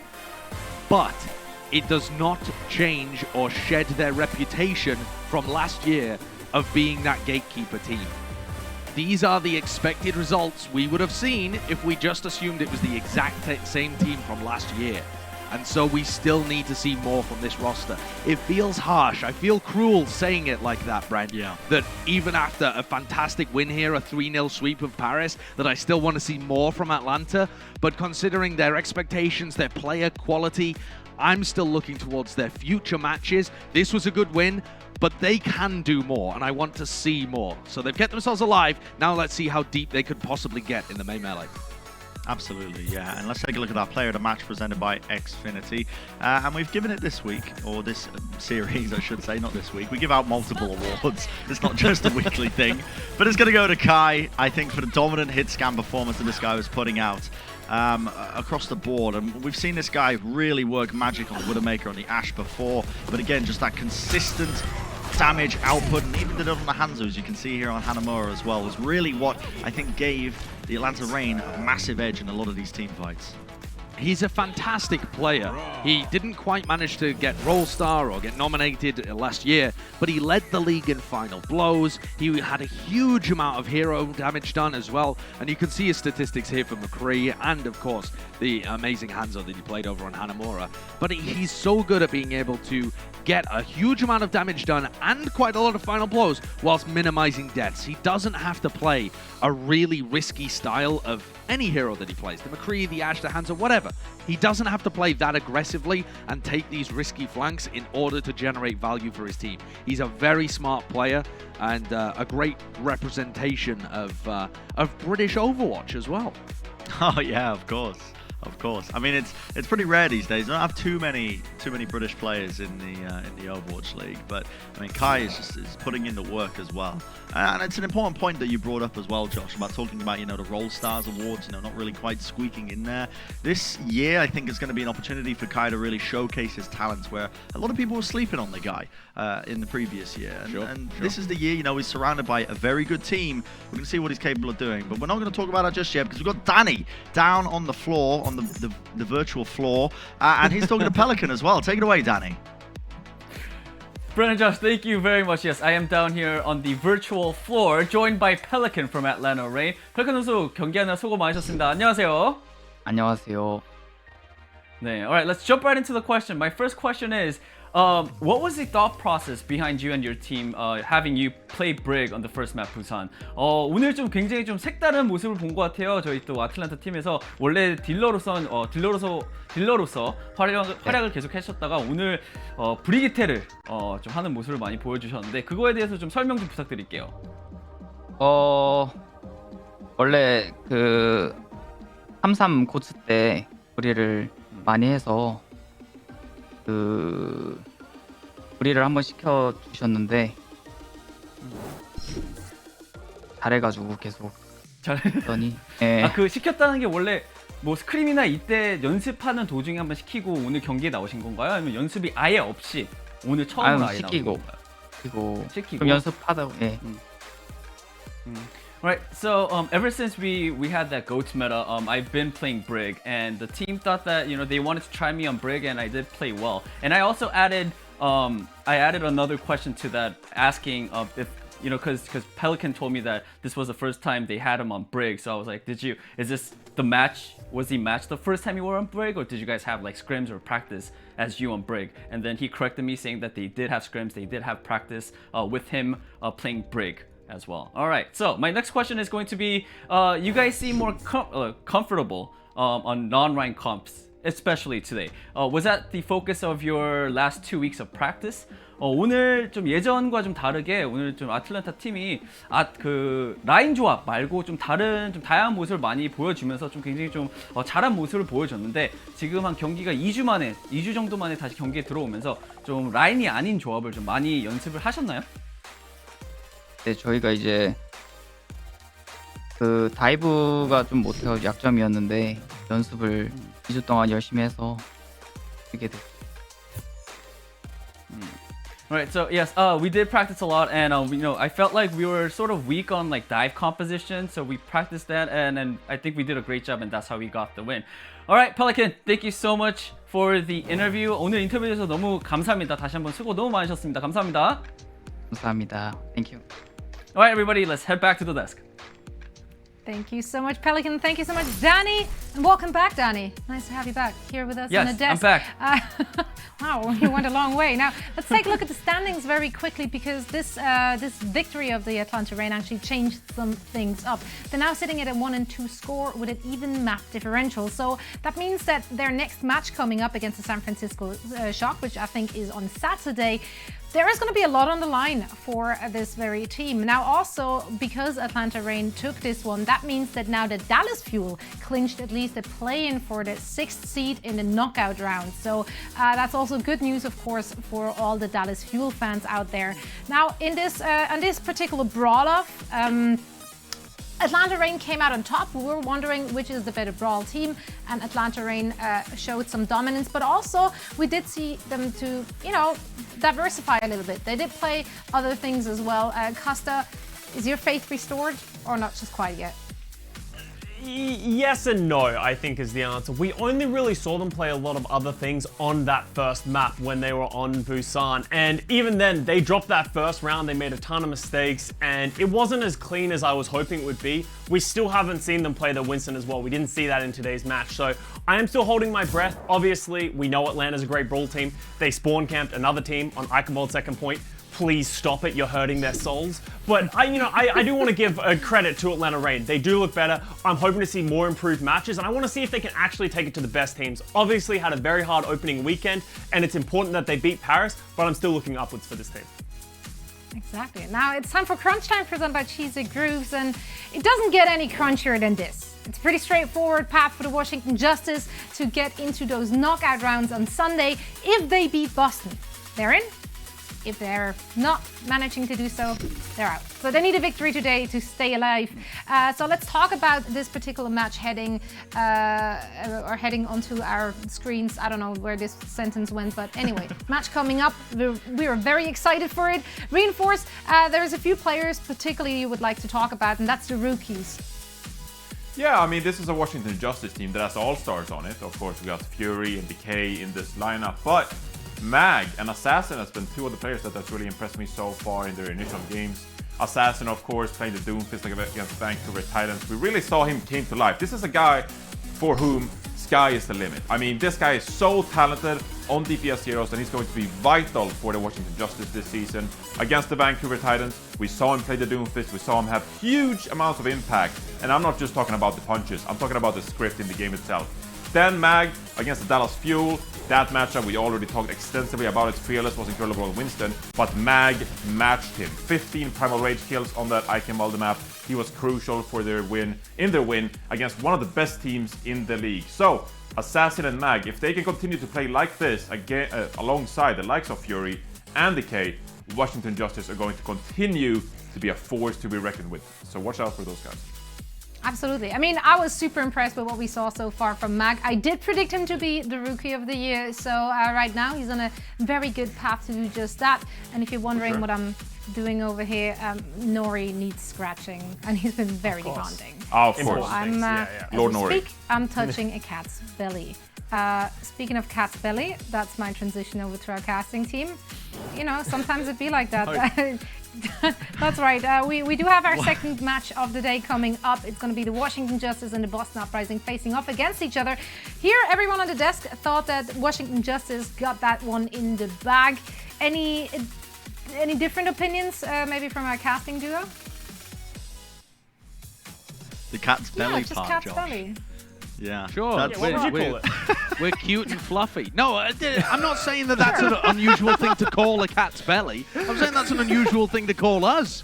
I don't know. Yeah. Is that like cat's It's a pajamas, positive bees thing. knees? Just take it. Take it or leave it, Okay. all right? I'm just... Yeah, I've been take it. described many Compliment things, that. but cat's belly is not one of them. But yeah, in terms of what we expect from this game, or at least what I expect from this game, I'm kind of on the same boat as you guys. I think with Washington taking this one, Washington just look monstrous. I mean, I have nightmares about that team, and I don't even play in the Overwatch League. You know, I'm scared to play in it. I'm scared to play against them. This team looks filthy on such a variety of different roles. So it's gonna be a tough match for Boston. I'm not gonna sugarcoat it. You know, I don't know if you agree with me there, Josh.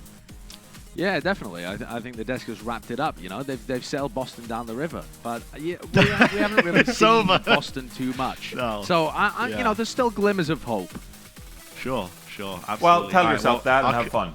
Yeah, I will have fun, Johnny. Thank you very much, and I'll cut you off there Have as fun. well as we take away and glide into this game as well. And hopefully the match at hand that we've got, you know, obviously all of our expectations are that, you know, Washington's going to be having a great time in this series. But what I will say is, you know, we've been very wrong in the past and very wrong so far in this Overwatch League season. So you never know. Maybe Boston might pull something out here and prove all of us wrong. Wouldn't be the first time.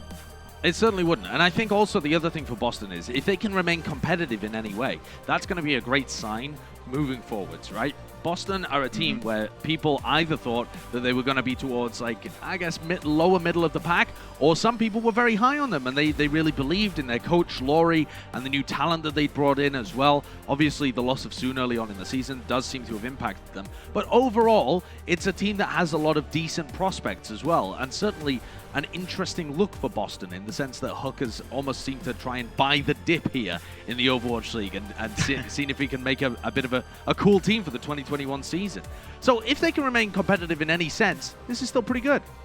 Absolutely, yeah. And let's take a look at the Washington Justice starting lineup as well. Who are they going to be rolling out with today in this series? Well, the response should not surprise you too much here as we start to see on the DPS side of things. Of course, we have Decay, and he's going to be alongside Jerry. The tank line, I think, Mag and Fury as well is one up there that, I mean, right now competing for the best in the league. It's still early days yet to be saying that, but as it stands, I think that they are really showcasing that they've got what it takes to compete with the very, very best. And a stable tank line, Josh, really is one of the core components of being a top team in the Overwatch League.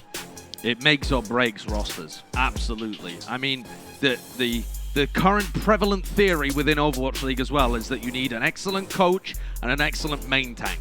And you can kind of make the rest of it try and work, but those are absolutely crucial if you want success. Let's take a look over at the other side as well, because the coach is one of the most interesting parts of the Boston Uprising, but also their main tank is pretty interesting too.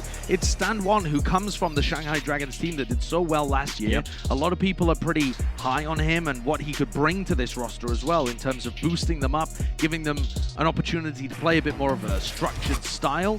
And the star player, probably going to be Valentine, who so far we haven't seen too much out of, but I'm hoping this is his opportunity to show himself against the best. Absolutely, yeah. And we've seen some interesting stuff come out from Boston, actually, in terms of compositions that they like to run. And, of course, you know, we see Punk as well playing in this lineup. Didn't really get, I think, a great showcase of his abilities in the previous year. It's going to be looking forward to this upcoming season, or this season that we're in right now. It's not necessarily the upcoming season if we're in it, to really showcase what he's made of. And the first map will be Busan. We've already seen a variety of different compositions being ran on Busan, not just the rush composition, but a lot of the wrecking ball. It's compositions just kind of complemented in a certain sense. And it really does seem to play to any of your strengths. If you like to play rush, you might be able to make it work. If you like to play a lot of wrecking ball comps, poking around with the hit scan, you can make that work as well. Delving a little bit more into those compositional and roster choices for the Washington Justice, when we saw them play against the Dallas Fuel, they were fielding Assassin and Jerry to start with. So Decay ended up sitting out of their starting lineup when they played, I believe that was Ilios on Control, because they wanted to play some Sombra Reaper, some more kind of front-to-back dive compositions with Mag on the Winston. And Busan is an opportunity to just play double hit scan. I mean, we've seen it in the previous game that we just watched as well. These ball comps are dominant here. And especially when you have a DPS line of Decay, who is just elite. And then Jerry, who's a great up-and-coming talent. This seems like it would be a fantastic opportunity to let that duo shine. So it doesn't surprise me particularly that Assassin is not in, I guess.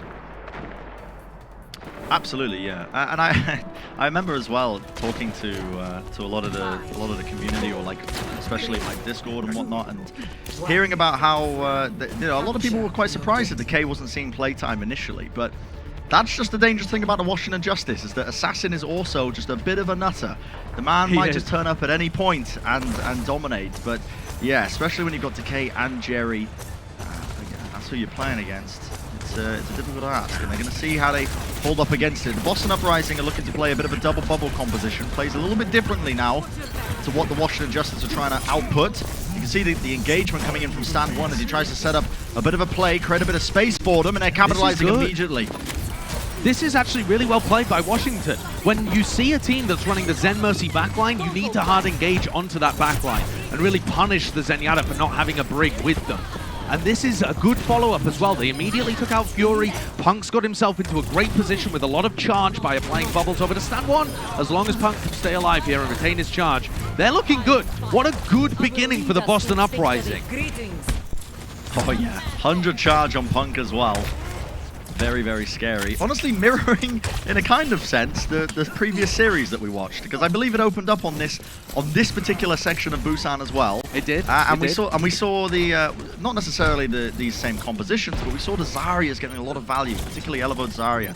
And now we're kind of seeing the same here as Punk is trying to build it up. And you can see pressure being applied onto the point itself as I'm37 is being pushed off here. That's by Decay. He's putting in a bunch of damage. Stand one now going to be receiving this nano boost. Needs to try and take down Decay, but Decay falling back to the rest of his team. A bit of a disjointed exercise. Pulse bomb laid down as well. It's not going to mean too great things. However, the Boston Uprising are able to just kind of turn it around and salvage it. Yeah, they did actually manage to make that work. The timing wasn't great from Sanwon and Myeonbong in terms of when they executed the dive, and Washington did a decent job at kiting, but Stanwon got his leap online at the final moment and they took down Bebe. By the way, Closer has also moved over to Brigitte here, so there is no damage boost for Jerry. No healing, no resurrect online for their backline, apart from that brig. And Closer here, there we go, he dies to I'm37. Boston Uprising are in clear control at this point. Yeah, Decay getting picked off early as well in that team fight by M37. The character we haven't really spoke about too much here. In particular as well, the Boston Uprising. You know, we've been talking about how dangerous this Washington Justice DPS line is. But Decay sometimes, he has a bit of a knack for fighting off a little bit too much. More than he can chew. You see him here, he's just trying to pressure the extremities now of the Boston Uprising. And now they're going to be playing it aggressively into it. The grab is going to be committed. Counter grab comes up, but actually gets body blocked. I don't think he was expecting Stanwon to jump into it. And there's no follow-up here for the Washington Justice. 98%. There is somebody on the point to try and flip this one over, but they've lost all the players necessary to compete. Yeah, Washington are just simply going to get mopped up here. There's nothing that Decay can do. They're getting pressured down. He would have to contest Faith on the point as well. There's rally armor on everybody. Oh my god. And simply no impact from the Washington Justice. Bebe could never get into position. Stanwon was always on them. And then Decay got shut down pretty much. He wasn't finding good opportunities to pressure the backline. Boston Uprising, I want to give them so much credit for taking that first round away. They had a game plan, they came in, they executed it exceptionally well. And they've got a different game plan here too. We're going to see a rush composition with the Reinhardt and the Sigma. How does Washington play around this? They're going for their own double bubble. Very different styles from both of these teams as they alternate through the various viable compositions that the meta currently allows. So cool to see almost the rock, paper, scissors style. It's not really rock, paper, scissors though, because you can make these styles work against one another. It just depends on how comfortable you are playing them. The Boston Uprising going to be running this rush comp. Valentine is going to be playing the Doomfist here. Trying to punish, I guess, the Washington Justice for not running. Oh, great engagement. McCree, but stunned, bashed up, and actually a huge bio nade. The Washington Justice were more than ready for that kind of engagement. They've been doing their prep work here. It really felt so perfectly timed. All of that CC coming out from the Doomfist stops the Washington Justice from kiting, and it allows Stand 1 to get damage, to get speed boosted into them. Close has fallen as well, though. They aren't out of the water yet. Yeah, and Boston, it was looking okay. Mag needs to be healed up here. It's going to be backing off. You need a lot of patience and discipline to be playing this kind of double bubble composition that Animus applied onto Mag. He's going to be leading it in. Getting a ton of work done as Stand 1 just gets obliterated. And eventually it will mean that the point is flipped back over here. Fantastic timing there from Mag and Decay. That's the synergy you're looking for. Remember that Decay hasn't played with these guys before, and Mag is a rookie. So seeing that kind of type of synergy from two players who are anticipated to be some of our best in the Overwatch League, that's the kind of synergy you need to get the maximum potential out of these players.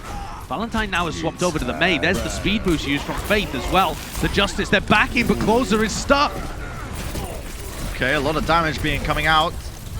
Kill's going to be traded. Mag just trying to make this Primal Rage to catch out a couple of these players. Look at the mechanics. Caught up into the corner here. Punk could not move anywhere. That is beautiful work.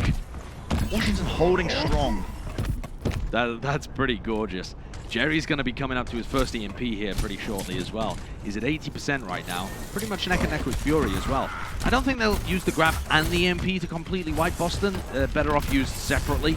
But maybe grab Pulse Bomb if they can take out some of the cooldowns. The name of the game, though, for Justice is to continue kiting until Boston have used those important cooldowns. Hello? How does that happen? Surely some random... Wow. That is not ideal for them. And Mag as well got chunked down as he tried to counter-engage as they were coming around the corner. Not an ideal situation for the Washington Justice. They're going to get the 70% on the board. Yeah, it really did. But the Boston Uprising now, playing this rush comp, Josh, they can be holding at these choke points. And this is a really optimal position to be holding, especially when you get some ultimates online. It is, but the Justice also have a lot of ults to be able to break those forward holds. They're going to be predictable positions for Fury to land big grabs, and Mag can use his Nano Boost to try and push past them, and they have the EMP. So the Justice, even though they're stuck in choke points here, have a lot of tools to be able to break those open. Jerry just trying to get the hack off here. Decay also. Oh, moving in, gets caught by the Earth Shatter. There's going to be a lot of peel attempts onto him, but look at this, the Boston Uprising capitalize. Mag and Jerry go down as that entire fight was taking place. Pulse Bomb to the back, that was almost sickening. The sound barrier by Faith, though, is going to be keeping them all alive, so it's all for naught at the end of the day. Closer falls as well. That sound barrier, though. The sound barrier being down means no counteraction to Jerry's EMP. I mean, having said that, I wouldn't have normally said an Earth Shatter is a good counter to an EMP. But catching Jerry when he was just hanging around there trying to get a manual hack onto Stand 1, that was a gorgeous decision from Stand 1. Let's see how Jerry uses this, though. EMP so far away from everybody else. And they're just trying to bully the Rhine. Well, Mag with the Nano Boost applied, yeah, just trying to take out Stand 1. Eventually they do it. Primal Rage being used as well. Bionade. Going to be fading pretty soon. Bionade connects onto so many targets. The Boston Uprising chunked so low. And Washington Justice just pushing them back into the choke points once more. The damage is done. 92% though, and counting for the Boston Uprising before it eventually gets flipped back over to the Washington Justice. The Washington are now looking at that pulse bomb, looking at that grab. They have great opportunities to try and hold the Boston Uprising right here, right now. Oh yeah, they're hiding for it. Oh, looking for the sneaky play. Fury getting a bit weak as well. They're all getting into close range where Valentine can do work, but he's not really able to land that much damage. It does push people away though. Pulse? Oh my god, that just chunked them all down. And there was no cooldowns to try and save him. The damage is done. Jerry just cleaning them up as well from the back line. The SMG spraying them all. Only a couple of players left standing. The overtime burns, but nobody is able to touch. And Washington Justice now going to be evening up 1-1 so far in map number 1. So many parallels to the series we just watched. Yeah, except in the series that we just watched, the Atlanta Reign very, very comfortably took round 2. That's not the same case here. The Washington Justice were made to fight for every percentage point that they just got there on Mecha Base. The Boston Uprising were able to force mistakes out of Washington. They caught Jerry out of place multiple times, sometimes because of Jerry's mistakes and sometimes because of like big plays like that shatter from Stand 1. But they are forcing out errors from Washington. You have to be a pretty decent team to do that. So this is not wrapped up in a ribbon just yet. History may not repeat itself. Everything is open here, but when Decay and Jerry have a lot of space to be able to hit their shots on a long-range hit scan and a tracer, you've got to be favoring Washington again. Can Boston bring this one to the finishing line? This is probably the best Boston Uprising that we've seen. I mean, the fans have been waiting for this kind of Boston as well. Since probably 2018 Stage 3, I think, was when Boston last looked kind of on this kind of level. And taking an early map away from the Washington Justice here would be a wonderful way to set the tone of what to expect from this squad. Still, Valentine is going to get caught out of position there. He missed his blink. He ended up blinking into a wall, and Decay just batters him down from behind. Off the back of that pick, it means that no one's really going to be keeping too many players in check. Jerry in particular, I mean, he has a lot of free reign. When there's no more Tracer to try and, like, okay, threaten the opportunity that he might be getting punished, he's allowed to take these wide off angles. As you can see him, look at him playing this long sightline all the way down here, putting in the shots. Infra sight already. Yeah, it's just absurd. Yeah, he did so much damage in that opening engagement, plus the kill towards the end. This is going to slow down Boston. I'm37 will not want to contest him when Jerry has this kind of angle. It's just going to keep them back. Especially with the infra side up. I mean, look at the amount of work he just put into stand one. Stand one's almost been taken out, by the way. The Discord Orb was applied. Decay ends up falling, though. The Dynamite with the Discord Orb. Himself. Yep, takes him out. There's something that I mentioned earlier as well, is like sometimes Decay, he's the kind of player that really wants to take a lot of the responsibility of the team on his shoulders. But you got to play together sometimes. Bebe takes out stand one, though, so it's not the end of the world for them. Washington's still going to continue to fight this one, and this is where the fight starts to get a little bit scrappy. Coming out on top for the time being, though. The Discord Orbs are being applied. No one's taking care of Bebe. Great accretion. She's going to be slotting it in. And the Washington Justice holding on. Fury doing so much work in that fight as well. But Stan One was forced to engage in that position with such weak health. And once Fury gets the rock onto him and there's a Discord Orb applied, Stan One just got absolutely melted. And on the other side of that, they didn't have the Punk in position to punish Mag, and so the ball diff just occurred in that team fight. The Washington Justice were able to create so much more room with Mag there. And there's so much pressure on this guy, Valentine. He wasn't really supposed to be the Tracer player for the Boston Uprising, but necessity calls. Yeah, so much pressure as well when you're going up against Decay, the Rally, the Gravitic Flux now being used by the Washington Justice. Transcendence are counteracted here. Boston want to be using this advantage to try and potentially get a pick, but it's going to be the later Transcendence coming out again. And nobody touches the points. They had the players, Josh, to give them the benefit of the doubt here. I mean, the team fight was turning, but when it gets chaotic like that, it just slips away. And the Washington Justice going to be taking map one here early on in this series, but I think Boston are going to be kicking themselves there.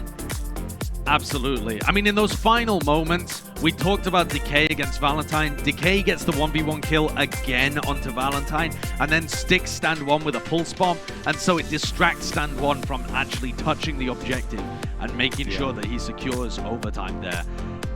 But I do think that Boston are going to be kicking themselves a little bit. They performed so well in that first round, and it just slipped away from them the longer that map went on. Absolutely. Well, the series isn't over yet. We'll see on the other side of the break. Can the Boston Uprising come back from this one? Can they showcase that they've got what it takes to stand up against some of the best teams in North America? We'll find out. Don't go anywhere, ladies and gentlemen. More Overwatch League coming up. The Overwatch League is brought to you by T-Mobile, America's largest and fastest 5G network. Set your sights on the competition with T-Mobile. And by Xfinity, the preferred internet provider of the Overwatch League.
The Overwatch League is brought to you by Coca-Cola, the official refreshment of the Overwatch League, and by IBM, the official cloud and AI partner of the Overwatch League.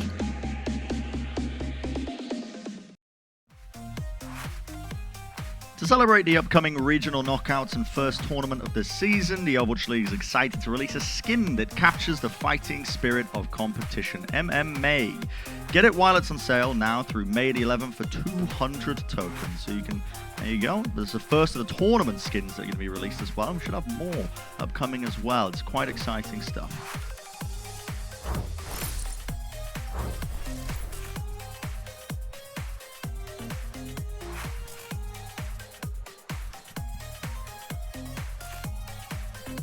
Yeah, as you can see with our power rankings of IBM, Watson, Assassin and Decay reaching into the top 10.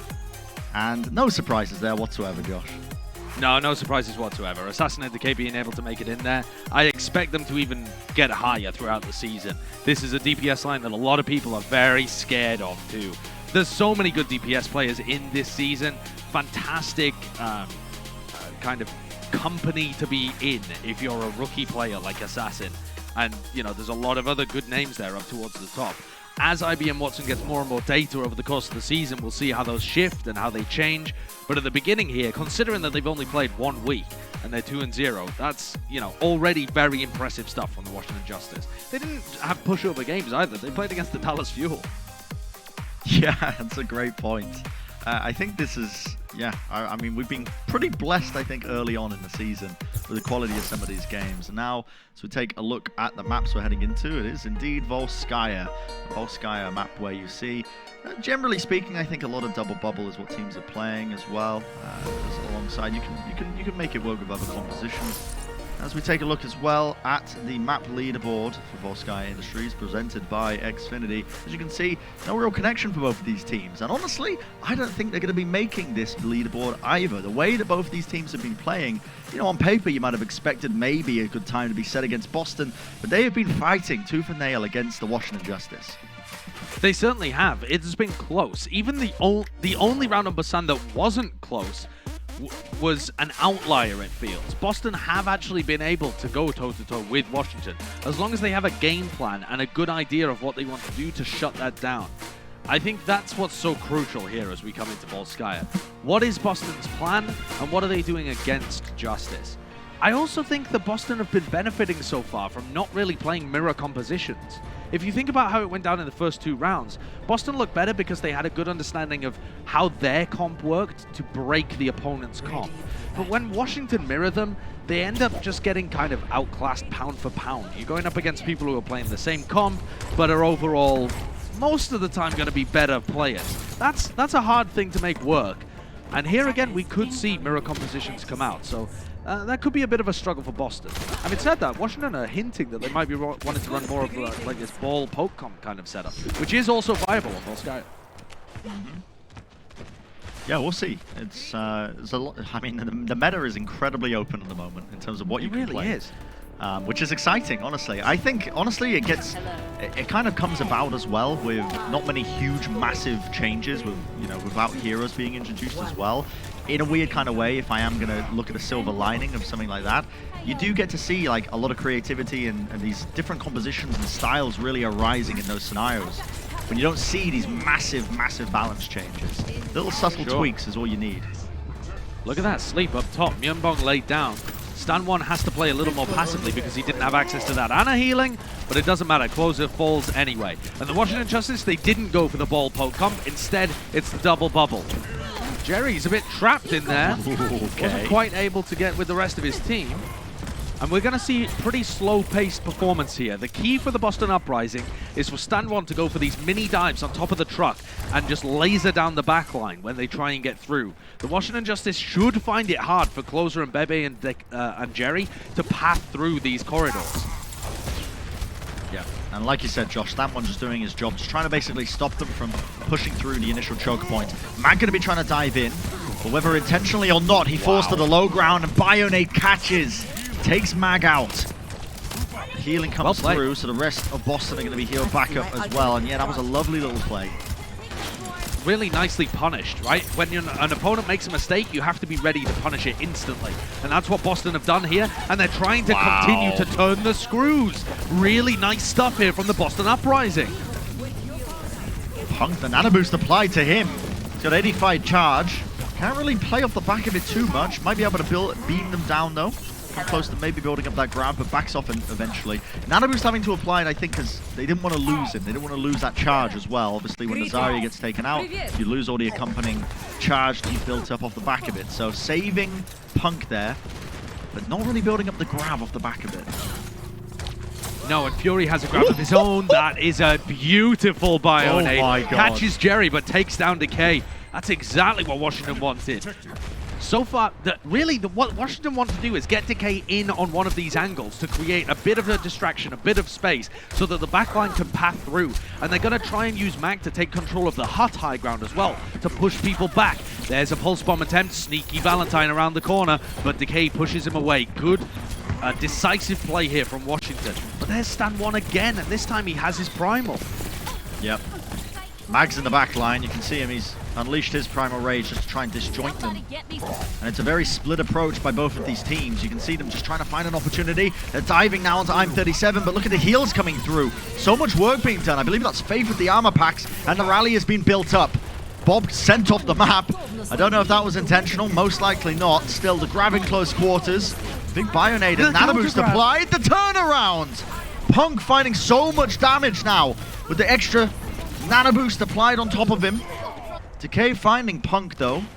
Stan 1 out of position, but he does have the bubble, and now he's going to be diving back, and he realizes, okay, we can catch Jerry here. I can stop them right before they get even started in a foothold. Wonderful, wonderful work by the Boston Uprising. This is really nice play by the Boston. They are finding such great opportunities. Even when Mag was primaling the entirety of their backline, the whole of Boston was working really well together to stop him having that huge impact. This time they push away Stand 1, have to deal with Valentine a little bit here. They need to try and push him away from that position. If they can force him to recall or blink away, that'll open up space. Justice, they popped out the rally, but Mag falls immediately. Flashbang by M37. Mag going down. You don't have that main tank to create space for you. M37 pushed off, but the Washington Justice eventually breaking through. It's looking tight as well. They didn't have much time to work with, but they just about managed to make it work in the end. Corralling the Boston Uprising again into that little room. They are going to be able to cap up this objective, but it looks like Boston might be squaring up for a recontest, Josh. I mean, yeah, they're not going to give it to them for free, I don't think. Looks like there's going to be a recontest here. Stan 1 up over the top. He nearly has primal as well. If they can get the nano on him, Stan 1 needs to be saved. He can't be. Okay. A little bit dangerous there. Yeah, and I mean, a cutesy attempt as well by Boston. Only the very best teams really try and press every advantage they can find. That recontest almost worked out for them. But they're going to be spawning a good idea. Nice and quickly, yeah. Stan 1 was on 90% of his primal, and Myeonbong was on 96% of his nano, either of which could have saved them. And here comes Mag on the other end. Beautiful mechanics. Yeah, look at this guy go with the primal rage. Makes it look like a dragon blade. Just forcing the positioning all over the place. Jerry with the nano boost on applied to him, falling so low here. He's being battered by Stand 1, but will be kept alive. Thanks to the nano boost again. Myeongbong though trading one out. And Fury, he's all charged up here. Perfectly applied bubble now as he's trying to save his backline. Faith eventually beamed down, not able to stand up to it. The Deadeye comes through, but blocked up by the bubble.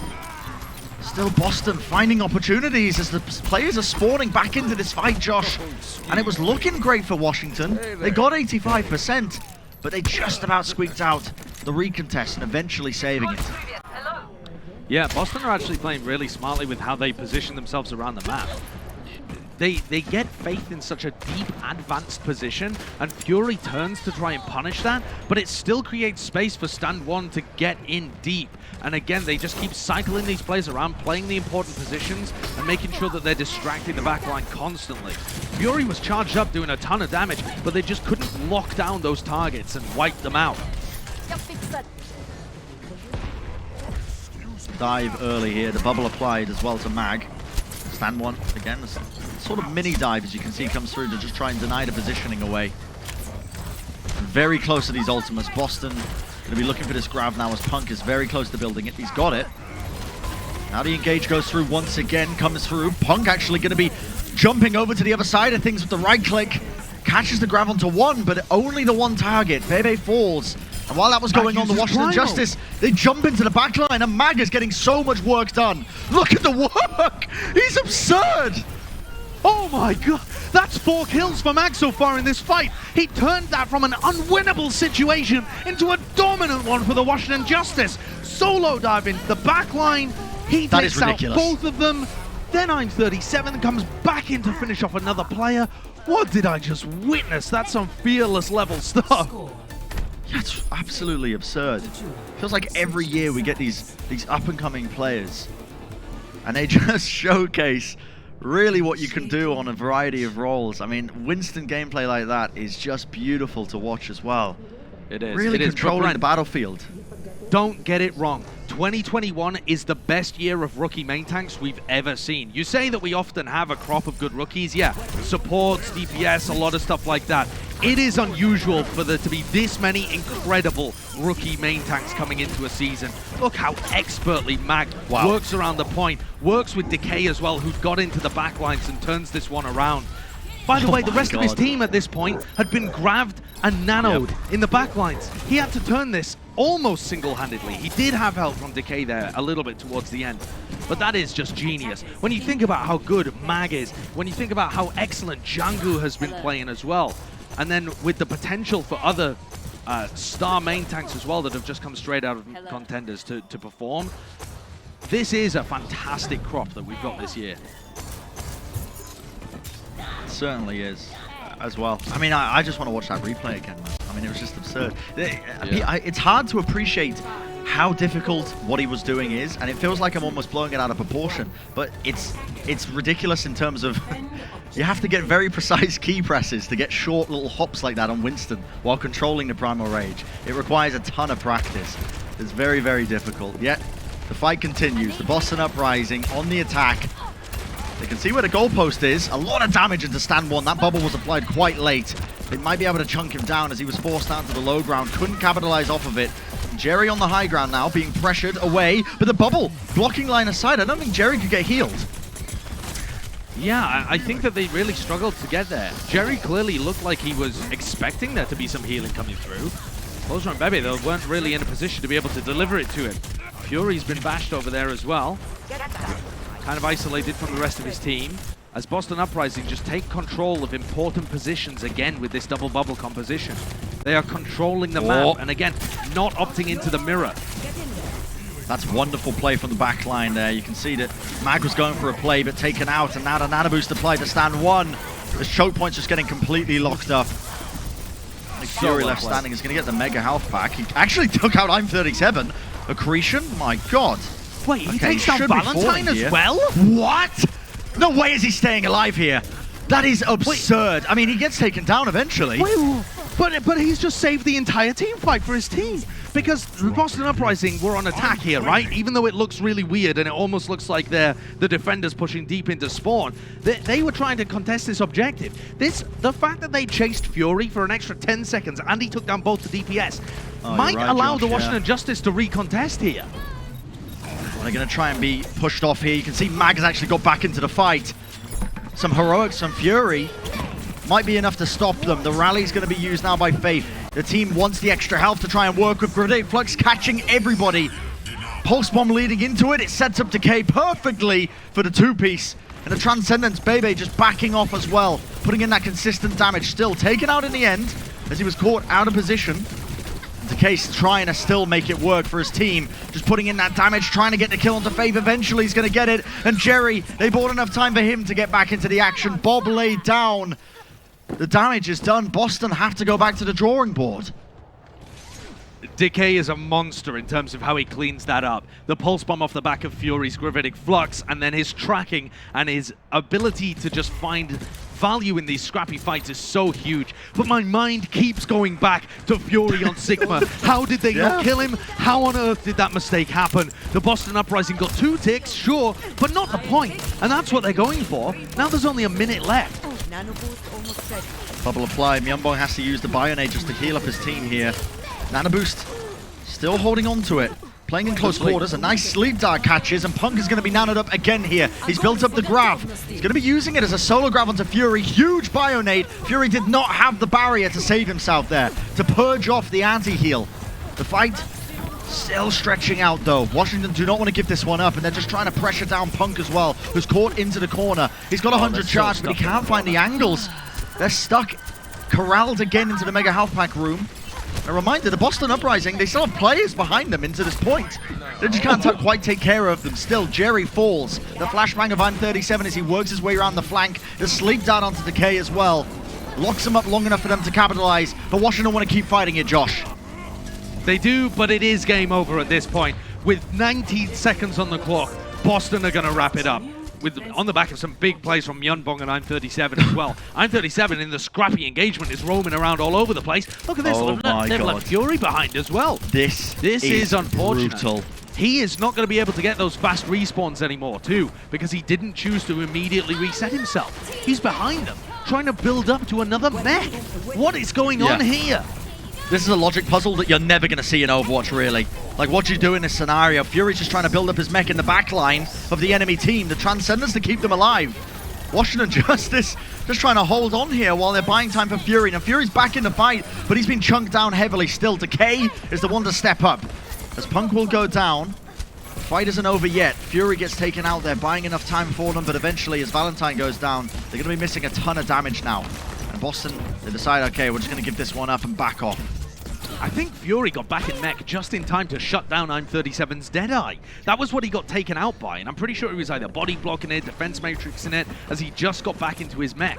Now makes the swap over to Zarya too, so as long as he can stay on these high grounds, he's going to be able to pump out a huge amount of damage and give Mag the bubbles he needs to disrupt the Boston Uprising backline.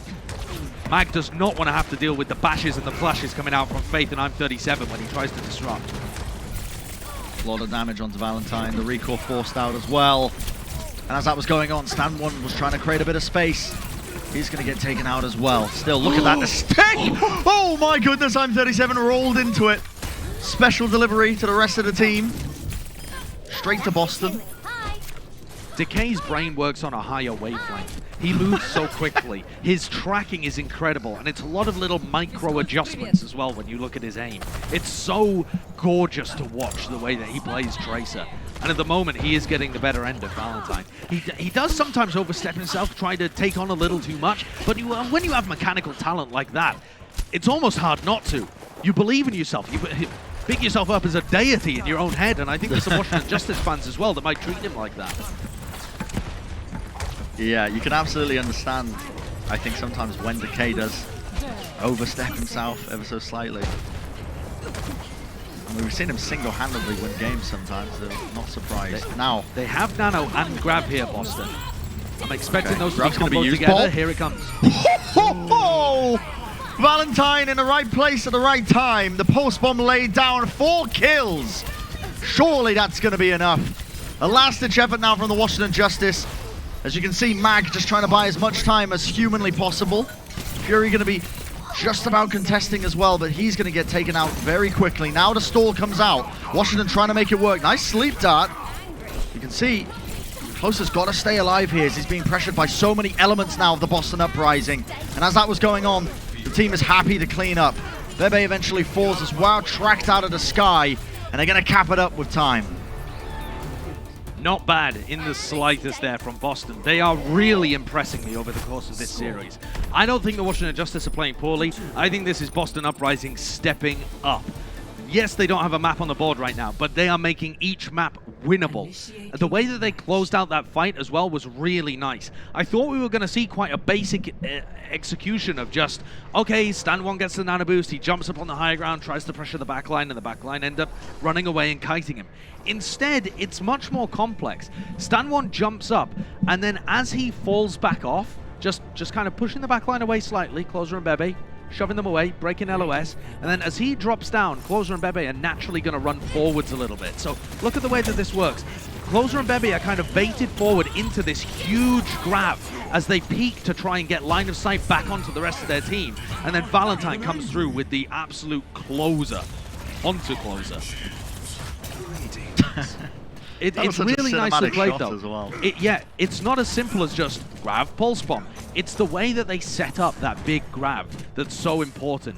To get that value for Punk is necessary to close out the fight. And Boston do it so well by the way that they're controlling and pressuring certain areas of the map. They're clearly a team that's put in a lot of thought to how they play these comps. And I'm loving it, personally. I'm here for Boston being a good team.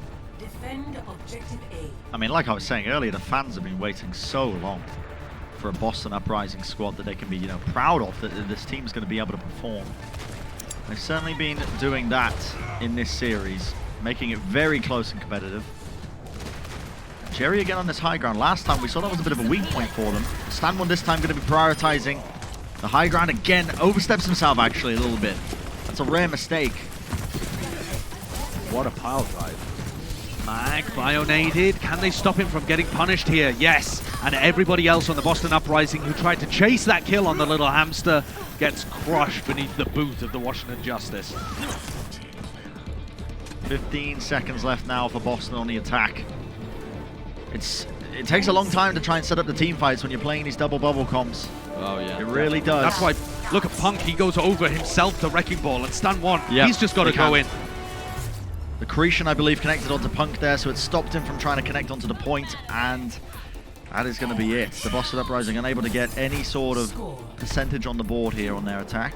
The second time, draw, though, a draw would still be impressive for Boston and would keep this series going. With how close they've played the Washington Justice, it would be such a shame if this defense fell to pieces. There's only 1 minute and 24 seconds on the clock. This is so winnable for Boston. They did a great job at it in their previous time around.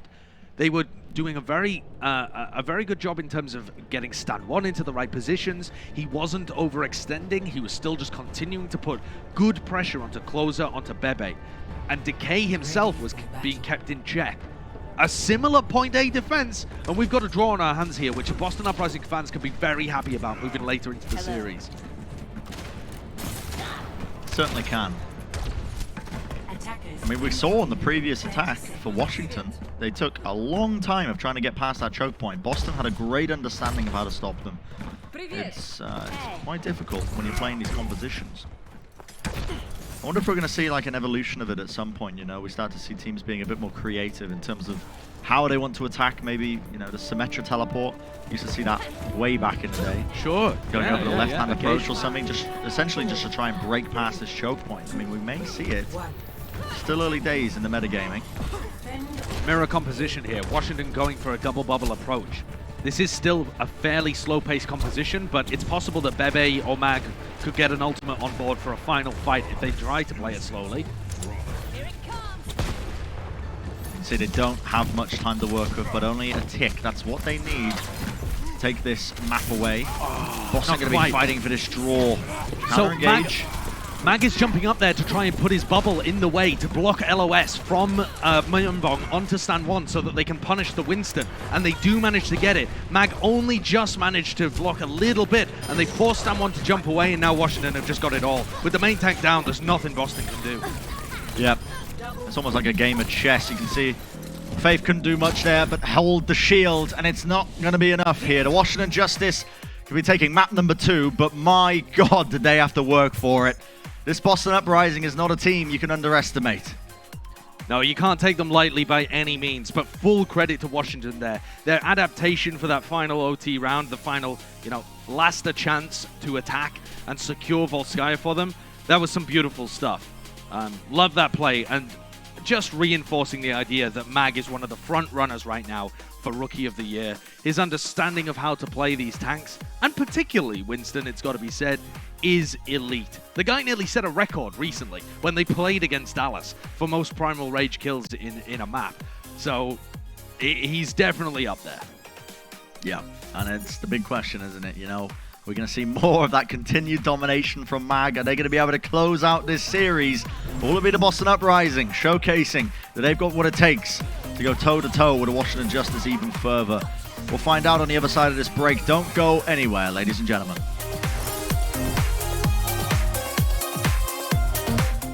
The Overwatch League is brought to you by T-Mobile, America's largest and fastest 5G network. Set your sights on the competition with T-Mobile. And by Xfinity, the preferred internet provider of the Overwatch League.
The Overwatch League is brought to you by Pringles.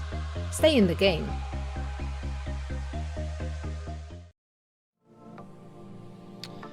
And here's our Indeed player resume. Yep, it's going to be going towards Mag so far. And this guy, I mean, you can see a lot of his accomplishments right here. The guy is an absurd talent. For the longest time, I was wondering, you know, when is he going to be in the Overwatch League? And finally, we get to see him play. As you can see as well, most likely to win 2021 Rookie of the Year. 4 votes from the preseason GM survey. A lot of expectations on this guy's shoulders. I agree with that as well. He is my front runner to win 2021 Rookie of the Year. If he's playing like he's showcased so far, and maybe even continues to evolve over the course of the season, and he's playing on a successful team, which by all accounts the Washington Justice look like they're going to be, then he's got to be at least in the running.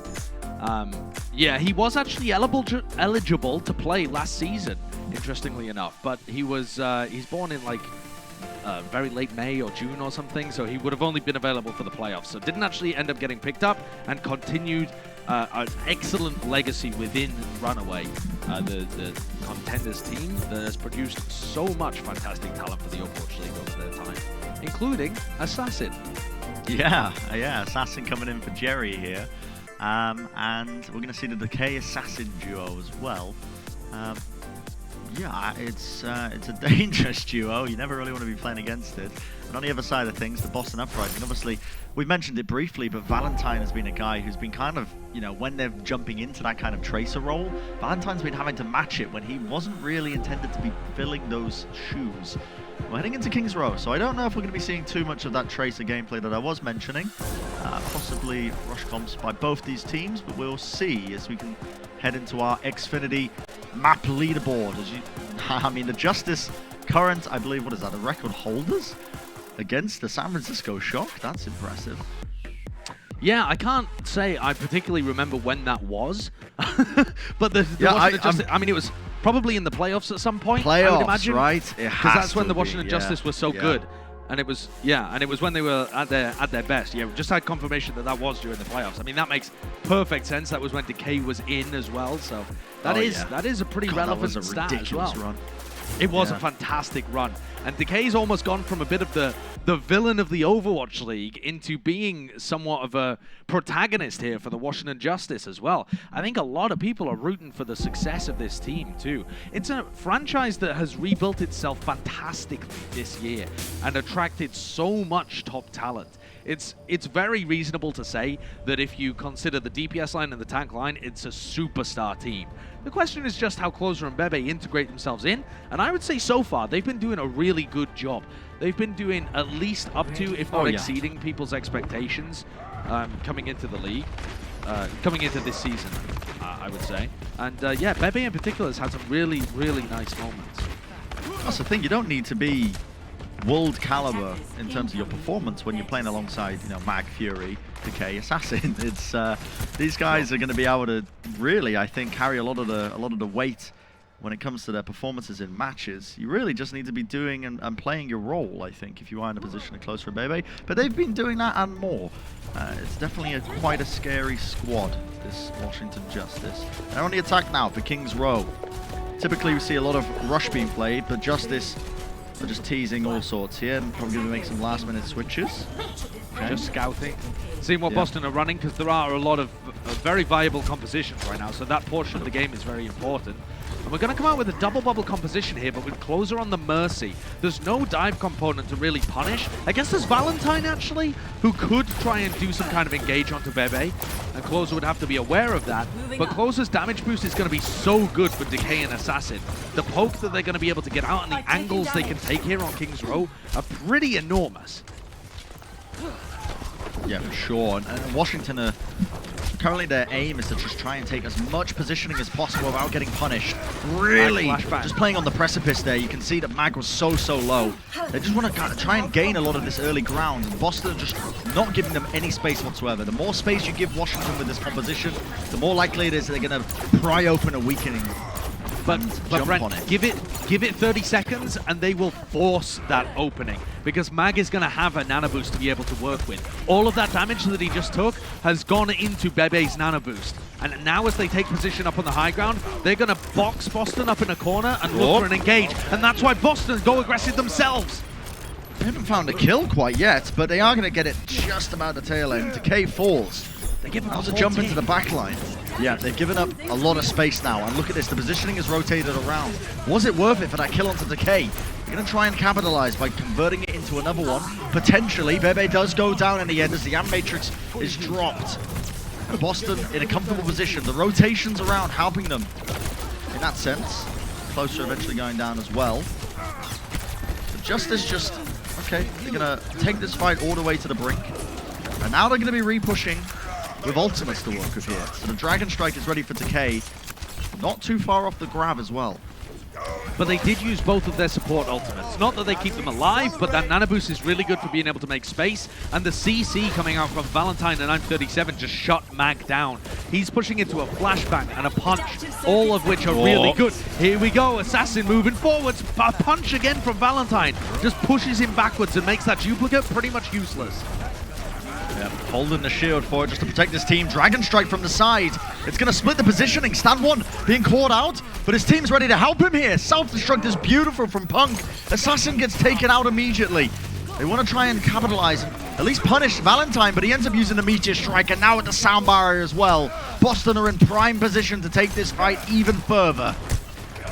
Valentine is doing an enormous amount of work on this Doomfist. He is not just pushing back the tanks and CCing them, he is also setting up the rest of Boston Uprising to push in. His Seismic Slam is providing them the timings for the rest of the team to go through, and there Stand 1 was able to get a flank shatter again off the back of Valentine's pressure. This is what we expected from this potential superstar player for the Boston Uprising.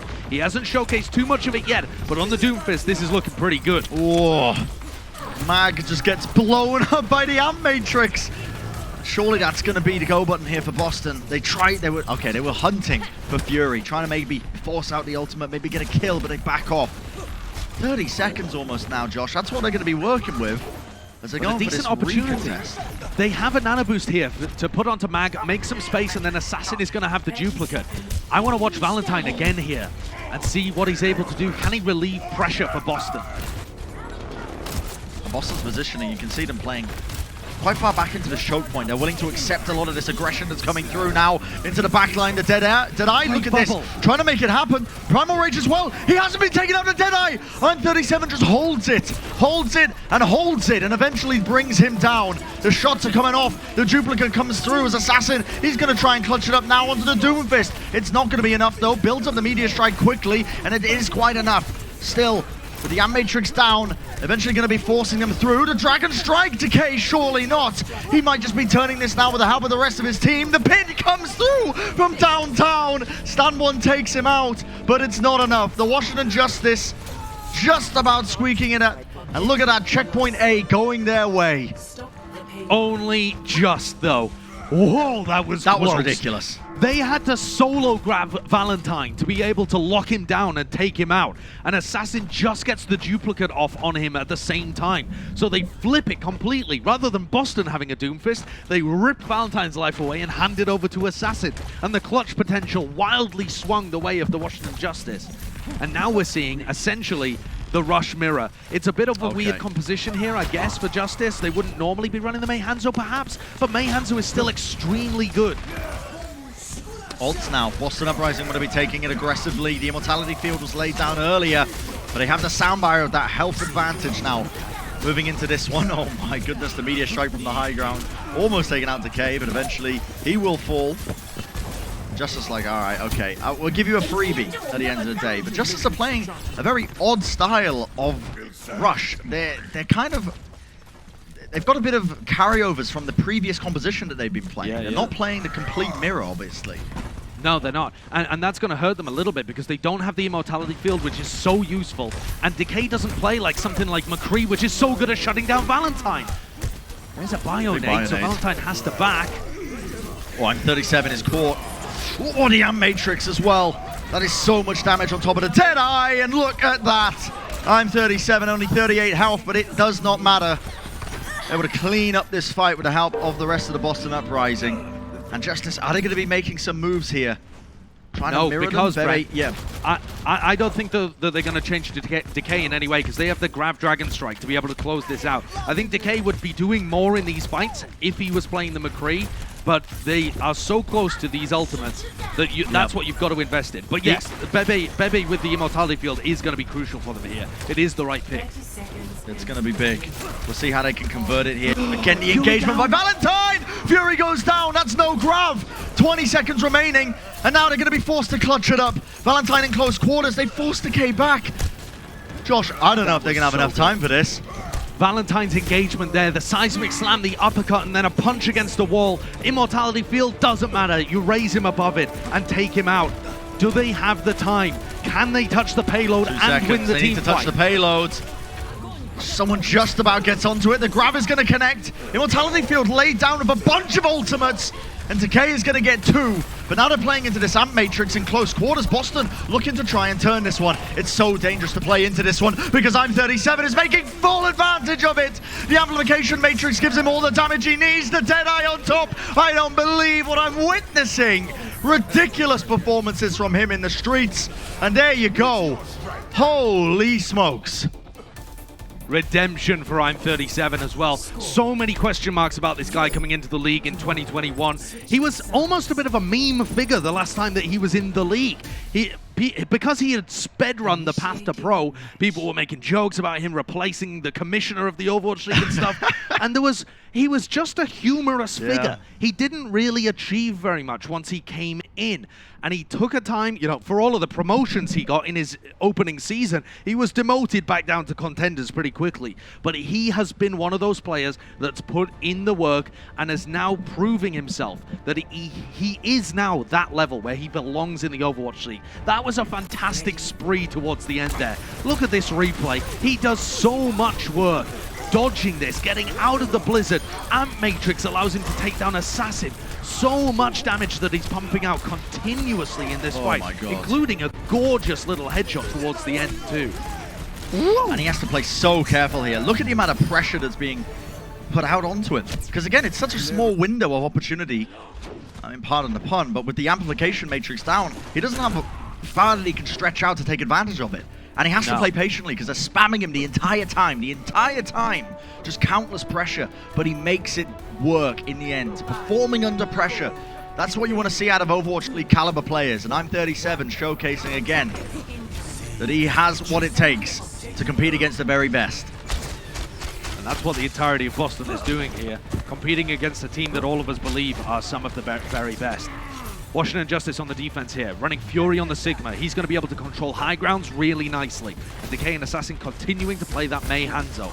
I was wondering whether they were going to commit to it, but it seems like they are. So not that much again to deal with Valentine in this situation. He could continue to go huge. Bit of point pressure being applied by Boston, but the tick is not going to get given up as Mag has dropped down. See Decay on the off angle. It's going to be matched. Actually, 91 health, has to back off around this corner, get healed up. This is such a dangerous 1v1 to try and take. Yeah, controlling this flank is so important. And now the brawl takes place as the tank lines are going to just mash into one another. I'm 37 bringing down Decay. That's created an opening in the back line. Washington have to try and close out this fight quickly, but they're finding it hard to do. They are. Bebe's towards the back though, continuing to apply damage. And the Boston Uprising, they had an opportunity there. The control of Hotel went the way of I'm 37. That's going to be crucial for them, making sure that they shut down Decay and that he cannot clutch these fights. But even after they'd invested all of those resources and attention into taking down Mag, just couldn't make the rest of the fight go their way. Didn't have the best positions in the world. So Boston, again, reset. That's a minute and a half off the clock already. And that comes down early. Yep. One arrow, that's all it takes, and Valentine is gone straight through that window. And it's a bit of mistiming there. Brent, I hate to bring this up so early on, but so far the story of this match has been Boston are playing just as close, but not close enough. Are we really going to see the Boston Uprising hold Washington to only 75 meters after checkpoint A and still lose? Surely not. But they only have 2 minutes. Yeah, 2 minutes to work with. The ults are going to be relatively even by the time Boston get into position here. And they were caught off guard by Bebe's Amp Matrix. Obviously, I think the ult tracking was a little bit off. That's what caused them to lose that previous team fight. The advantage they've got now is that Myongbong has one of his own.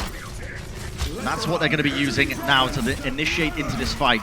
Mag has to just hold his shield here. And the wall goes up, actually. It's going to give him a bit of respite, the Dragon Strike, to break through them as well. Forces out the Immortality Field early. And no one has dislodged Fury from the high ground. Valentine's attempting to do it, but not enough. Time being bought, though, Josh. No casualties.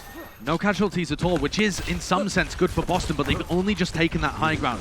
Oh. Here we go. Hotel completely secured. They push them back towards Arch, and here we go. Boston Uprising are going to engage. Yep, they found an opportunity here. The Blizzard comes down, the Earth Shatter.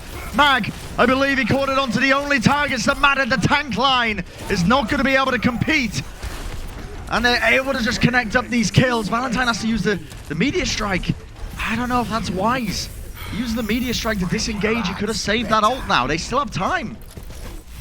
They still have 50 seconds here, and Valentine is struggling. The idea is that he wants to seismic slam targets that the rest of his team can run over, but he just can't find the opportunities to engage. Washington are holding onto the high ground so successfully. This time Valentine with a bit of a flank. He just missed the punch onto Mag.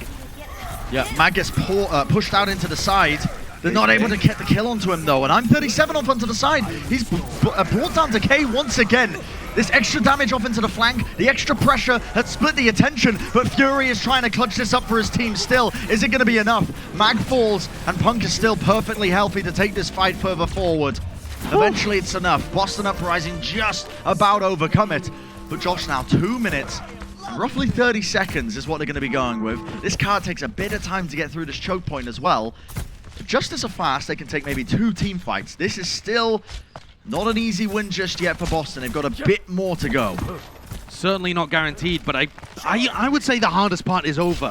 When you only have 20 seconds, breaking through that is huge for the Boston Uprising. This next team fight could decide it all as well. Look at that May wall. Almost caught stand 1, but not quite. It's split the positioning. Mag's out of position. He's been called into the corridor, but look at this, the bait and switch. The gravitic flux comes up, sends it back down again. Stand 1 solo. The immortality field keeping him alive. Just trying to stay alive for as long as possible, but Fury caught out of position. There's not a lot he can do. The peel comes through as Closer tries to help him out. The boop away, just backing off, searching desperately for a pick.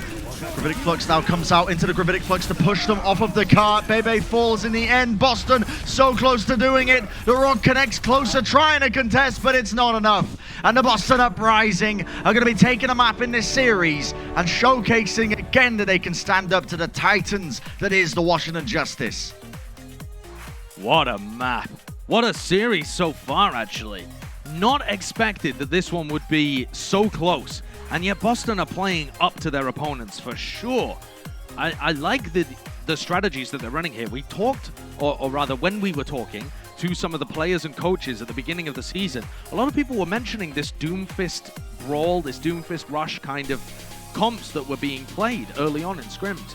And we haven't really seen it play out that much. In the matches, we haven't seen too many people pull out a composition like this. But it suits the Boston Uprising so much. Yeah. It allows Valentine to really flex on what he's good at, rather than having to fill the roles that he perhaps wasn't brought into the team to actually play. We'll see if the Boston Uprising can keep this trend going. Will they be able to complete the reverse sweep? Well, we're going to find out soon enough, as map 4 will be coming up after the break.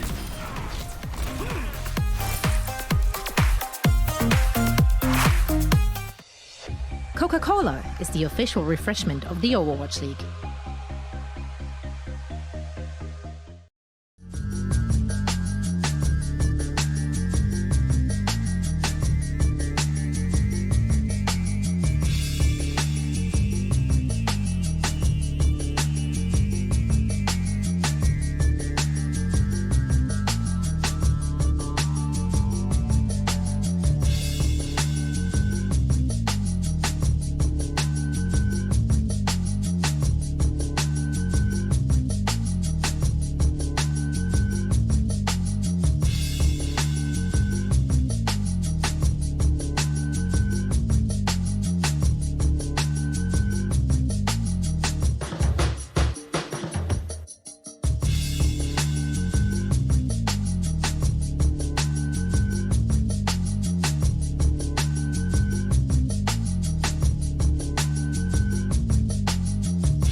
Welcome back from the break, everybody, and if you're just joining us, you may be witnessing something quite surprising here, as we're witnessing the Washington Justice versus the Boston Uprising, and currently the Boston Uprising making it competitive. This entire season long, they've been playing it very close, but just not quite getting a map until now. They currently just squeaked it out, and they're well on their way to potentially beginning the reverse sweep as we're heading into our 4th map of the series. Yeah, I think counting out the Boston Uprising is foolish at this point in the season. And it's potentially foolish for any team, to be honest. We all knew that the competitive level of the league was raising this year, but that doesn't just mean the top, it also means the bottom too. And Boston Uprising, even they weren't actually anticipated to be a bottom level team. They've got some good talent on it. Valentine is considered to be a very a player brimming with potential coming out of contenders. And his partner, I'm 37, we already talked about quite a bit on King's Row here. Look at his McCree stats. Those are good. Yes, those are very, very good. I mean, we we saw some fantastic moments from him, I think, as well. Just salvaging almost the fight in the streets phase of King's Row. We just witnessed that. And this guy as well, I think he's got a lot to prove, Josh. You set it up beautifully when you were explaining that this guy's career in the Overwatch League, it was kind of, the butt of a lot of jokes in terms of how quickly he rose up and, never really found that he was performing up to the level of, I think expectations for him. But obviously, we all love a good redemption story. He went back into contenders, he's grinded his way back up, and now he's got another opportunity in the Overwatch League to prove himself against some of the very best players in the world. Look at who he's been up against, Decay and Assassin. It's just, I mean, it's a scary matchup, but they have just been taking this challenge in its stride, honestly, and now we're looking at potentially them reverse sweeping as we're heading into Havana. That's what they would have to do in order to complete the match, for sure. And Havana, it's pretty open in terms of the compositions you can run.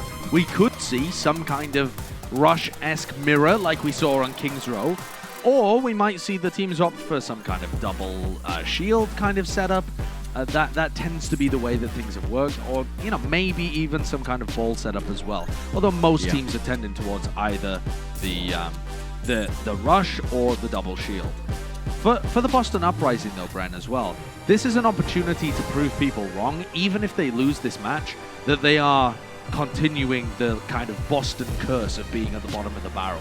A lot of people were very quick to write off teams like Boston and even London, who are going to be playing later on this week too, after a pretty woeful showing in their first couple of matches. But there's 16 matches in the season minimum for regular season, so only 1/8 completed so far for Boston. Still time to redeem themselves. Every match does matter, don't get me wrong, but there's still time to turn it around when we're this early on. And Boston, I think, here are showcasing that they have more to give, more than they've shown so far. Absolutely, yeah. I mean, it's probably the most competitive season of the Overwatch League that we've ever had, I think. And I mean, that's not even really up for debate.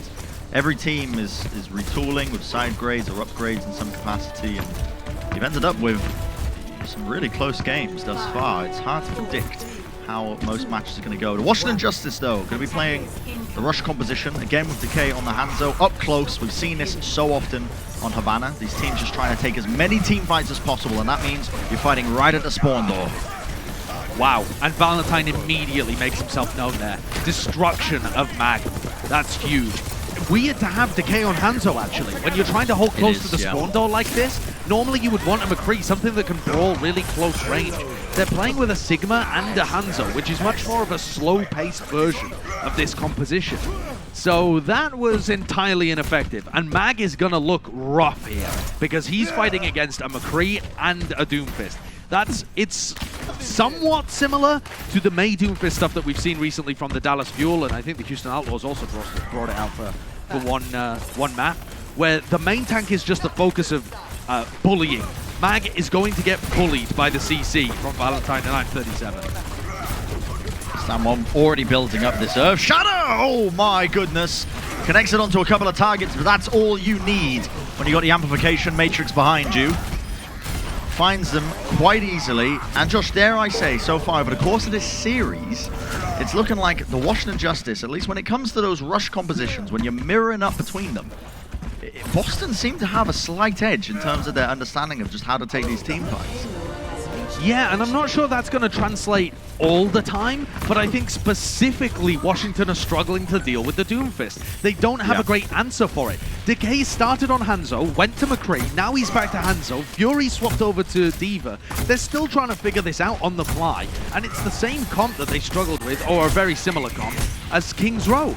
You know, they just haven't really figured out how to relieve this pressure on Mag and allow their rookie main tank to dominate the game in the same way that he's been able to against other teams.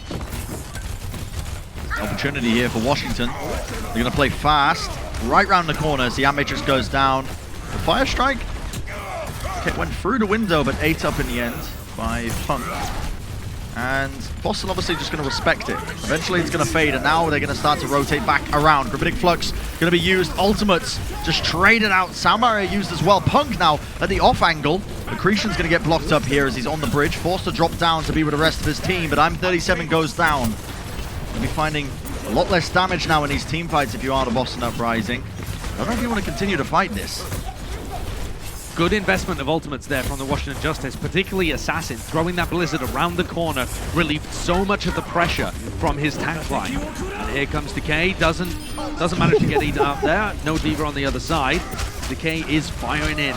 It's a bit of a zoning ultimate, honestly, because it just pushes people into sight lines that are easier for him to shoot. Well, and it breaks apart Boston Uprising's hold on that high ground. It also pushes them off the high ground. It's just one of the more important aspects of it. It's and now we've seen this so many times from teams. If you can't make the first few team fights work at that left-hand approach, you take it around this side as well, and you want to try and take this high ground away. Obviously, Washington not going to want to give this up. They're going to be fighting over this control early. Oh, that Diva Bomb in the backline from Fury. It forced the hand of the Boston Uprising. They had to go more quickly, and they kind of messed it up. Valentine is the last hope, I think, here of Boston Uprising saving stuff. I'm37 still finds a pick, though, in the backline of Valentine. He's still getting work done. Maybe an Assassin fall in a situation where the Justice should have been favored. Yeah, and they were just ignoring Punk that entire time. However, they trade out the team fight evenly. And with the players available for Boston, they can start pushing this cart around the corner. Washington don't want to give up positioning. Look how close the tank line is holding here. They're at risk of really being driven out, but eventually the Washington Justice are going to regroup now and start to recontrol a lot of this high ground. They don't want to give this up too easily. And Matrix, the Gravitic Flux from the opposition as Boston are trying to put an end to it. Immortality Field will go down. Fire Strike through the corner. Mag has the Earth Shadow. See what he can do with it as well. Just waiting for the perfect opportunity. Boston leading it in though. Deadeye is going to be used to create a bit of space. The Ice Wall eventually is going to drop down. Still holding it. The Earth Shadow comes through the side. Not finding anything. Dragon Strike from Decay to try and split the positioning, but not good enough here, Josh. Really well played again from Boston. I just kind of want to walk you through those two little team fights. They tried to engage there and they got pushed back by Assassin's Blizzard, and Boston showcasing their ability to move on the fly and react. They disengage nicely and push back in with I'm37's Deadeye. They catch out Mag and punish the main tank. Really well played by Boston. Very nice back and forth. Disengaging is the sign of a good team that's well-rounded, knows what they're doing, and here comes Justice again. Valentine missed his punch. Had to use it to reposition here. Meteor Strike's going to be used. Sound Barrier traded by both the teams to keep them into the fight and to match pound for pound. You can see Valentine just trying to create as much pressure as possible, but eventually he will be taken down. And as the Self-Destruct is sent in, again, Boston Uprising can't really be fighting into them still. Swinging away, stand one, falling very, very low here. Has to be careful, eventually will go down in the end as well, as Mag just sends the Fire Strike whipping his way. And Washington holding here, pretty important in the grand scheme of things now, because only a minute for Boston to try and approach this one again. And it's the uphill battle, Josh. It's always fighting over this high ground approach. Yeah, they're going to have access to stairs, though, as the priority here, Boston, because Justice can't hold that far forwards. So they're going to be able to get in here roughly for free. The dangerous thing is Decay up on the high ground. Actually, look at this. Mag wants to fight over this so aggressively. He shattered, a lot of but the Immortality Field was there, and they kind of caught Fury. Yeah, so much being committed into this, but no one's really died for it. They only got the Immortality Field. It's Fury who's the one who goes down here. Now I'm going to be running straight into them. Gravitic Flux is going to be used, but I believe maybe cancelled out there. Yeah, Punk gets frozen by Assassin's Blizzard. Not able to do anything here. It's so scrappy The Washington Justice are split all over the place, but Boston have got the damage advantage. I'm37 works himself into a favorable position. I did not expect Washington to play that aggressively on the defense, and it really hurt them there as well. Bebe at 82% is just trying to send heals towards anybody who's fighting this out. Mag punched up again, the CC just devastating for this Reinhardt player to play into. Imagine how awkward it feels getting punched constantly, flashed constantly, and still trying to lead the charge for the rest of your team. And Justice, they kind of crumble there, to be honest. They had Bebe and Decay playing up on the high ground where they could just continue to put out a huge amount of poke on Boston as they approach. And that decision to fight aggressively on checkpoint B could be a difference maker in this map. The Amp Matrix again to lead in the fight, and they've caught Stand 1 out of position. No main tank means it's going to be a freebie, and look at Mag go. The charge catching onto I'm37, sending him over the edge of the map. Holding at the spawn doors here with 45 seconds left. Yeah, this could be huge. The Justice have some big tools as well. They've got a sound barrier if they want to engage and just continue to hold this position and use that extra health. And they've also got the Dragon Strike. It gets used. How has Myungbok got this backline position as well? He snuck all the way around the side, but it's not going to be able to do anything for them. 20 seconds left, and Justice are in massive control. They used both of those big ultimates that I was talking about there, though. The Dragon Strike to push Boston Uprising back and funnel them predictably, and close the sound barrier to keep him alive. 10 seconds. Yeah. Little flank attempt, not really working. Self-destruct comes over. Sound barrier's going to be used, but Valentine caught out of position, blown up by it. I believe that was the boop as well, coming out from closer. The Earth Shatter by Mag into the backline. He's so weak. Is there any damage to try and take down Stand 1? Indeed there is. The team follows up off the back of it. And the overtime will strike here. Boston Uprising just chucking the bodies at it just to barely keep it going. But it's probably not going to be enough. Caught just outside of the spawn doors. Justice will hold on. Decay was pretty excellent for them there in the cleanup. He's still being able to land ridiculous shots on the Hangzhou. I'm not sure I understand exactly why he wants to go Hangzhou here against the Doomfist and the McCree. Perhaps just because he wants to be able to access the high grounds and rain damage on them from above and use the fact that Mag is such a bait to be able to get free damage on the rest of his team. But yeah, do you want me to theory craft a little bit? Go for it, yeah, because I haven't seen him be able to shut down Valentine properly at all. I wonder if part of it is being able to quickly destroy the immortality field with the Storm Arrows as a part of it. Because, I mean, on the other side of things, what would you be running? Like a McCree? A McCree would be the most natural, yeah, I think. Yeah, and the reason why I'm thinking, like, why doesn't he play the McCree is because it seems like it would be very effective at being able to put chunk damage onto Valentine and stop him from... If you can just put that hit scan poke into Valentine, yeah, of course, keep him back. Yeah, I wonder if it's... Yeah, I mean, it's a good point. I mean, that's what I'm thinking. Like, what is the downside, I suppose, of McCree versus Hangzhou? But maybe it is just that prioritization of the immortality field. I mean, you get a lot of stuff you can combo it as well with the rest of your team. The Dragon Strike is a pretty good ult, but we've seen teams getting a lot of work done with the Deadeyes as well. So, yeah, it's interesting. I would be curious to know, honestly. I would really be curious to know. We haven't seen many teams run the kind of composition that Boston has been favoring too, so it's possible that the McCree just can't get enough value because you're worried about getting punched by the Doomfist on the low ground all the time. Now we see it again though, Boston Uprising holding close with this rush composition. They're going to be running Punk on the Sigma, so similar to what we saw from the Justice, but they've got the May and the McCree this time around. Valentine's walls are going to be crucial in getting this done. Yeah, and Mag's desperate to hold up his shield here. He's just getting battered around endlessly. And swinging through, once the main tank's down, Stand 1 just gets free reign to swing through them, already building up this Earth Shatter. A really good teamfight win here for Boston, not losing a single player. The key for Justice is to try and find a pick and to also play as wide as possible. The more they can spread out, the more angles they can take against Boston, the less Boston are able to just pin them in a corner. So you can see them here really spreading out, utilizing that Sigma's extra shield to take multiple angles and have Decay shoot with Hangzhou, see if he can find a cheeky little pick. A lot of damage being off-putted here to Bebe. The Immortality Field comes through. And it is the grab, or sorry, the Earth Shatter. It's good coming out from Stand 1. Connects onto a couple of targets and it allows Myungbong to just clean up in the back line because there was no pressure being applied.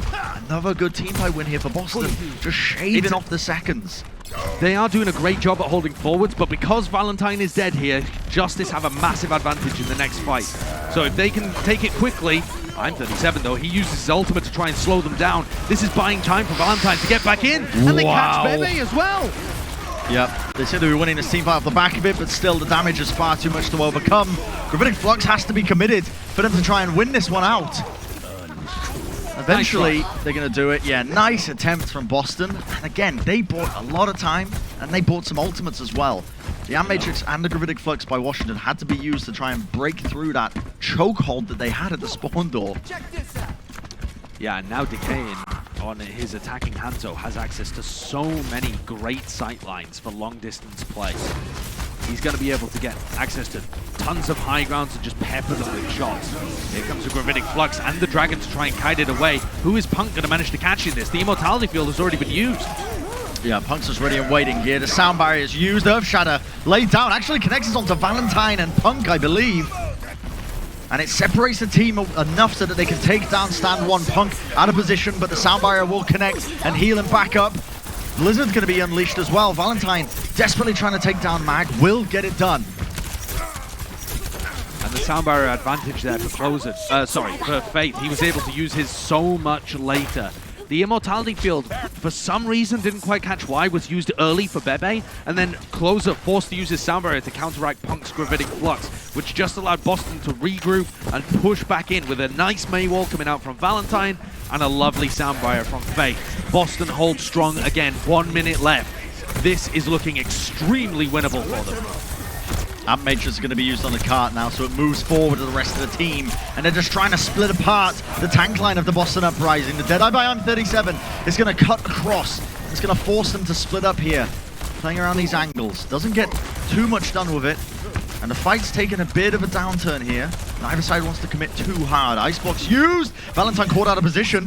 He might be in trouble indeed. The headshot from Decay just about catches onto him. And now the Dragon Strike to split up the Boston Uprising. Are they going to be able to capitalize? Swinging away. Mag looking for it. But Stand 1 capitalizes as Mag moved forward. The Earth Shadow was massive. Fury trying to clutch this now. The Gravitic Flux is going to be used. And it's just about enough. 2 targets down. Not enough to clutch it, but Justice just about getting it done. How many times, Brent, have we said Justice just managed to win? It feels like that is the story of this entire match. They are scraping through on the back of big individual plays like Decay's kill onto Valentine, and also clutch ultimates, like that huge Gravitic Flux coming out from Fury there. Boston Uprising, though, 2 minutes. It's still holdable. They're going to contest this high ground. And Washington Justice are kind of hanging back a little bit, waiting for them to get forwards. Well, Blizzard into the Gravitic Flux. Lock up a couple of targets, including Stand 1. He's caught out of position and brought down. What a huge opening pick now for Justice. It's going to crack open this high ground control. The sound barrier. Boston want to fight this one, and they're turning it. The kills are going their way. Valentine finding so much damage. With the help of his team, they're able to capitalize and push them off of it, despite losing Stand 1 so early in that fight. Really nice opportunistic play there from Boston too. Very, very decisive play. It's always dangerous to use a sound barrier like that because you don't have a tool to really defend against Fury's Gravitic Flux if it comes up sometime later, which he will have online in the next minute and a half. If Myunbong uses his Immortality Field, they don't have that available. And 37 with a bit of a flash there, nearly caught Mag, and they're going to try and engage on the back of that Blizzard. Did he catch anyone? Bebe, yeah, Bebe. He falls.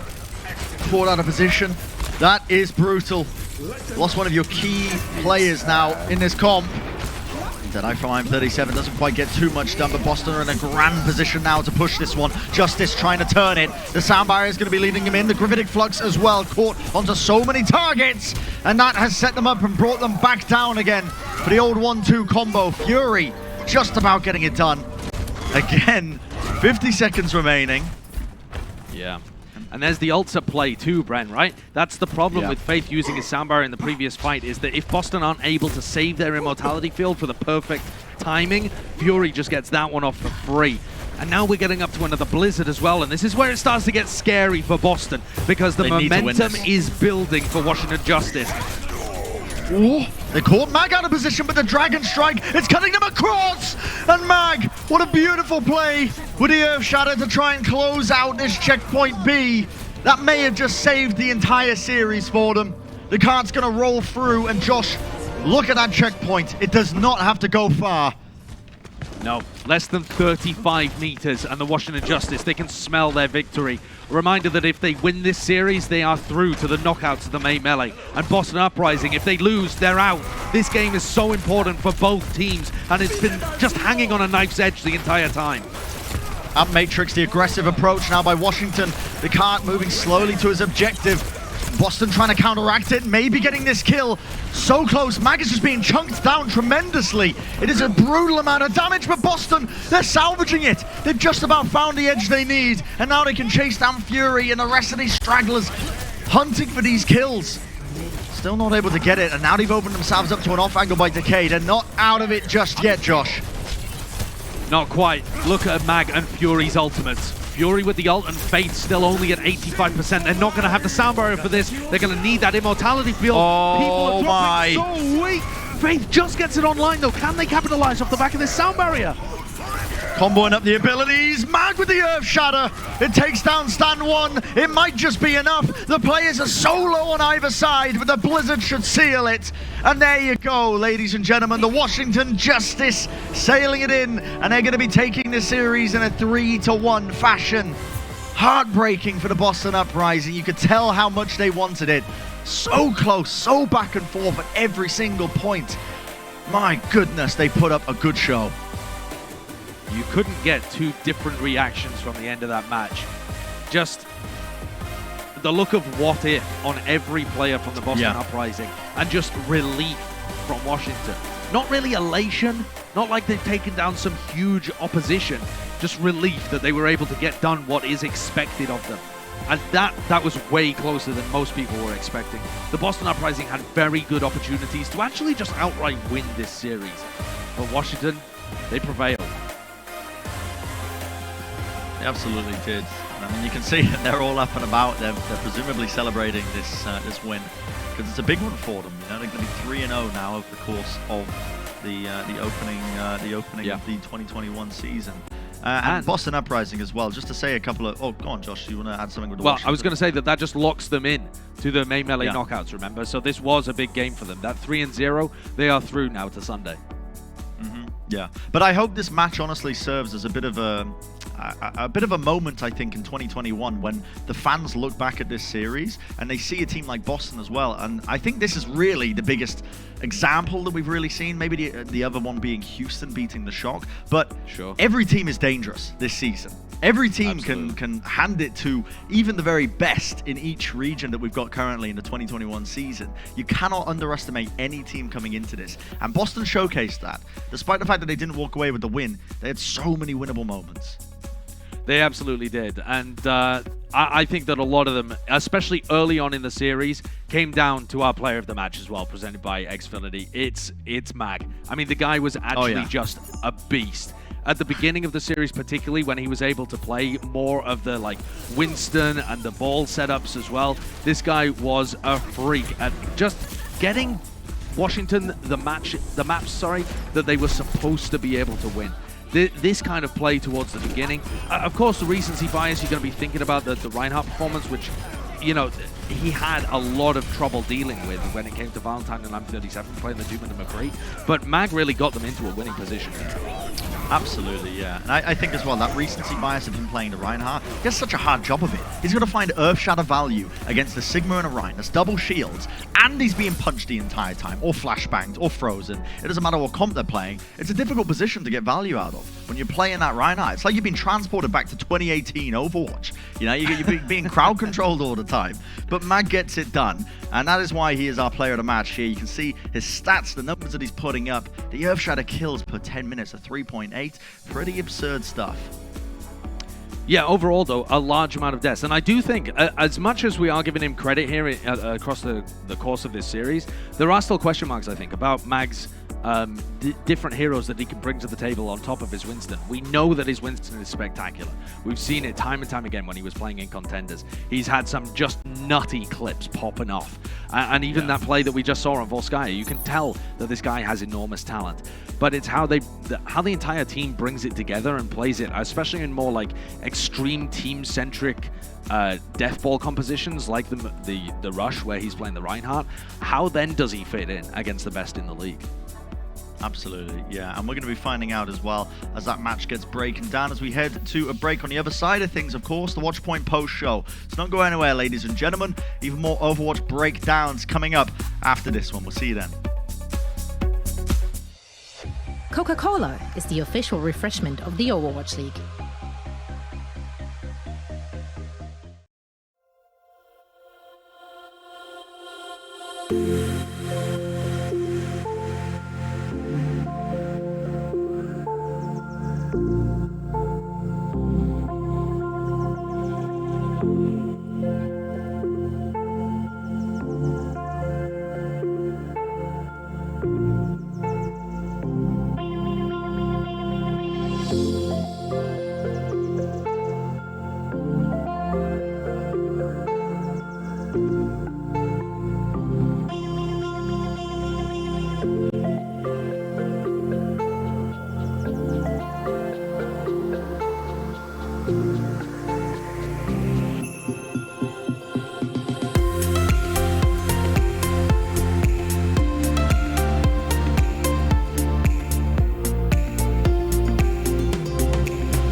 Welcome to the Watchpoint Post Show presented by IBM, and we're now joined by Jerry from Washington Justice. 제리 선수 안녕하세요. 안녕하세요. 워싱턴 제리라고 합니다. Hi everybody, my name is Jerry from Washington Justice. Alright, so what's your experience with Washington Justice after being with Boston Uprising last year? Are there any big differences between the two teams' approach for the match days, I guess? You could say? 첫 번째 질문은 작년 보스턴 팀과 현재 지금 속해 있으신 워싱턴 팀에 대해서 좀 다른 점이 있다면 좀 두 팀의 경기에 임하는 방식이나 뭐 이런 거에 좀 차이점이 있을까요? 전에 보스턴에서는 제가 개인적으로 되게 간절하게 이기고 싶어도 약간 한계가 보였던 적이 있었다고 생각을 하는데, 워싱턴 저스티스에서는 선수들과 다 같이 막 친하게 가족처럼 지내고 이제 서로 할 말도 다 하고 이렇게 해서 되게 많이 이길 수 있는 것 같아요. 코치님들도 되게 도움을 많이 주시는 것 같습니다. Alright, so compared to last year when I was in Boston, I had a thirst for a win. Like, I've always wanted to win. I had this huge desire for winning, but sometimes and most of the times it didn't really work out. Compared to that, this year Washington is a lot smoother. We talk a lot amongst the players, like we communicate a lot, and also we're able to get more wins because of not only the players and the communications, but also the coaching staff is amazing as well. So our whole general team is communicating very often and in a good way. Alright, my second question is, this series was a lot closer than everyone expected. Can you walk us through what happened today in your match against Boston Uprising? 오늘 보스턴전 경기가 좀 생각보다 많이 좀 접전이었던 것 같아요. 이번 경기가 왜 이렇게 좀 접전인지, 좀 왜 이렇게 좀 힘든 싸움이 됐는지 설명 좀 부탁드릴게요, 지리 선수. 저희가 솔직하게 말해서 보스턴전은 별로 이렇게 준비를 안 해가지고 저희는 그 다음 경기에 조금 더 몰두를 하고 있었거든요. 근데 보스턴이 예상외로 되게 힘들어서 저희도 약간 좀 당황을 많이 했었던 것 같아요. To be really frank with you guys, we didn't really spend a lot of time preparing against Boston. We actually focused a lot on our next match that is going to happen next. We were very surprised on the level of play that Boston had in today's match and how they were prepared against us. So I think that's why we had sort of trouble in our match today against Boston Uprising. Alright, Jerry, that is it for the interview. Thank you so much. 제리 선수 오늘 너무나 수고하셨고요. 인터뷰해 주셔서 너무 감사합니다. 네, 감사합니다. 네, alright everybody, let's head back to the desk. Thank you so much, Danny. Thank you so much, Jerry. And let's take a look at the standings, even though I'd rather just look at Jerry a little longer. Crushing a little bit, I'm not gonna lie. So cute. He's so cute. My favorite part was... Actually, the cutest smile we have in the league, hands down. Anyway, let's talk about the games, I guess.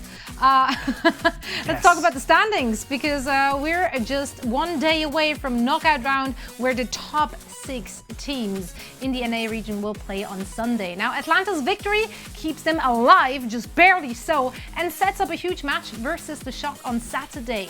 So that's going to be an all or nothing scenario for them. Now, Washington clinches their spot in the knockout matches with a win over Boston, who now unfortunately is eliminated, despite ending it on a high note, I would say. Honestly, yeah. I think that they can be proud of the game they had today. Yes.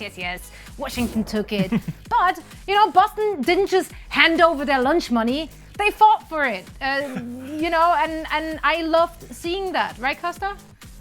Yeah, I think this was a much closer match than a lot of us were expecting. Obviously, last weekend, Boston had a pretty horrific weekend, not really being competitive and not getting a map. They had an awful schedule. So if you're a Boston fan, you don't want to freak out too much, especially with these 3 losses they're going.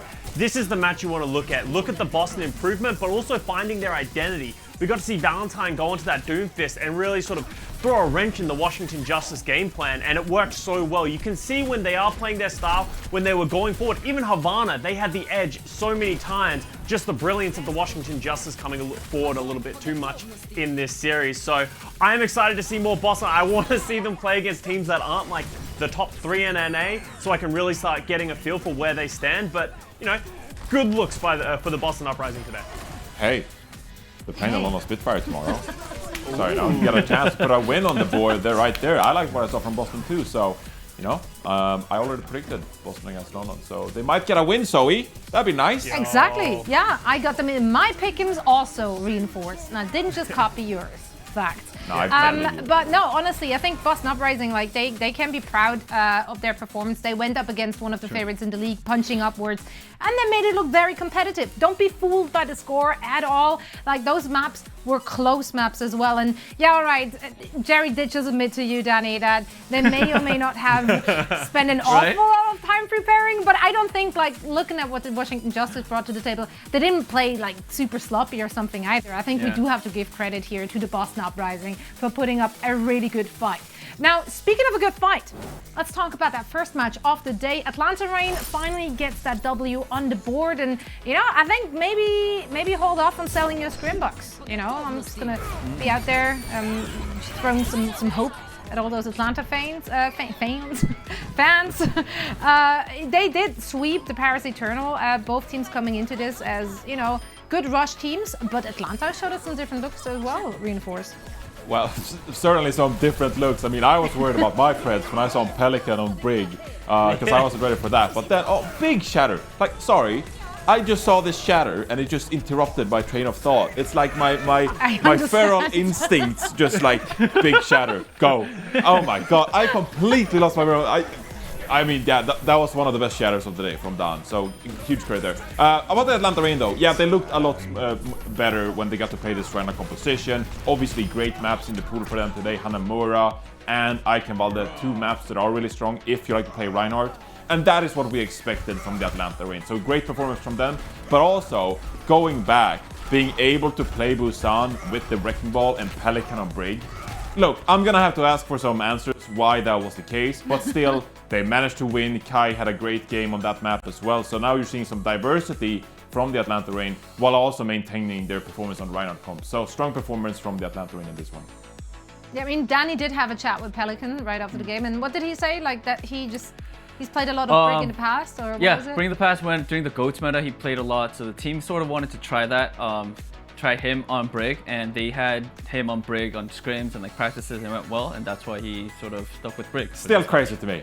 I'm sorry. I mean, you know, Valiant practiced a lot with Kuki on Lucio. Doesn't make it right. Oh, come on, John. You're going to just throw that in my face right now. We're just going to throw that out there. I'm just saying, you know, just because it's, you know, okay. I don't know what I'm saying. It's a valid point you're making. You're making a valid point. Just took a stray punch out of nowhere, dude. Cookie. That wasn't just a punch. Lucio, like wow. he absolutely smacked you. Oh, wait, that would be less than. I was defending you. I said it wasn't right. I'm sorry. But you brought him back to memory lane, and maybe those are memories he doesn't want to think about. Memories. You know, maybe that's that. I got my fair share too, so. Costa, how did you feel about the looks we saw from the teams? Do you feel like they're starting to get a better hang of the meta and what is required to take a W?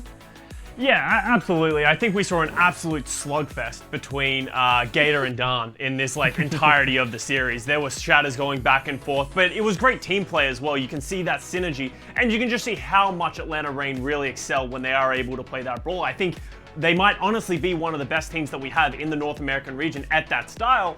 But for me, I'm still not sold on the diversity. They still lost that one round in the opening Busan, and we haven't seen them play Winston. I need to see those locks before I, you know, really double down on all my Scrimbucks. So I'm hoping to see a little bit more. I don't know if they're still in contention. I think you said they are still in contention for the May Melee if they have a really good match. Yeah, they are. They need a Shock. Victory, and I think a convincing one over the Shock. 3-0 against the Shock, Atlanta. You got this, guys. Don't worry. I'm not worried about you guys at all. They've done stuff like that before, right? Different players, but they still seem to look like one of those teams who can lose against the worst and beat the best, because why not? Let's take a look at today's predictions, because I'm excited to take a look at that board. Aren't you also, Danny? Oh, Danny. Oh, no. Welcome. I've been there. Welcome. Paris. One up That's us. okay. One up. The lead. One up I've us. ascended. It's fine. Reinforce. How we feel? I mean, I'm good. I'm just fighting from behind. It's all good. I'll make it up in May Melee.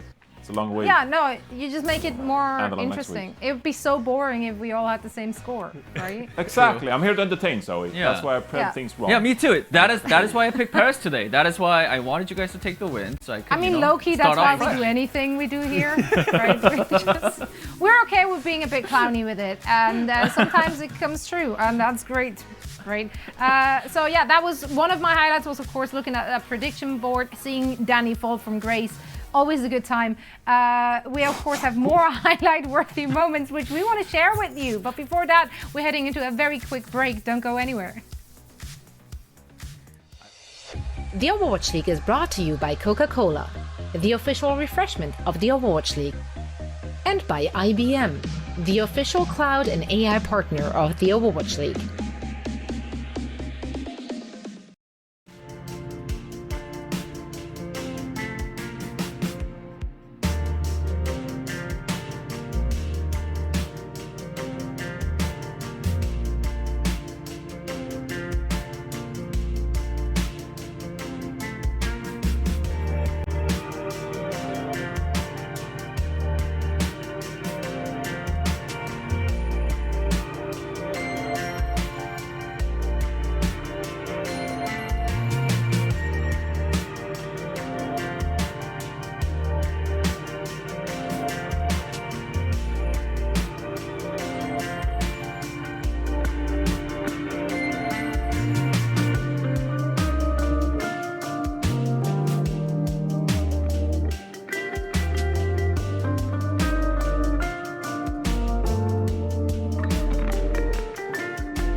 We're back on a Watchpoint post show presented by IBM, and it is now time for Indeed Making It Work. Now, fellas, I need to know who rolled up and showed us some textbook combos today, Costa. Oh yeah, this time we're going to see it from the Boston Uprising. This was actually a really important moment throughout the series. I think it sort of flipped this Volskaya on its head. Obviously, we had Washington Justice have an incredible time, but then Boston bring it back on their first push onto the second point. Phenomenal grab by Punk, getting 4 people, and the follow-up by Valentine. That's very hard to actually hit at the highest level because, you know, you have Xayah bubbles, you have, you know, all these defensive ultimates, and it's hard for a Valentine to get into this position, to get this pulse bomb stick, but just boom goes the dynamite. Teamwork makes the dream work right there, and big 4K, and ended up, you know, creating a very close Volskaya. Love it. Yeah, absolutely love to see it. Very clean. With the power of friendship and some graphs and pulse bombs that made it work, and that was indeed making it work. Thank you so much, Valentine. Thank you so much, Punk. Thank you so much, Costa. I would also like to thank the Academy. It's been a great time. Yeah. Anyway, that was just one of many great moments we've got to see today, and we only had 2 matches, so.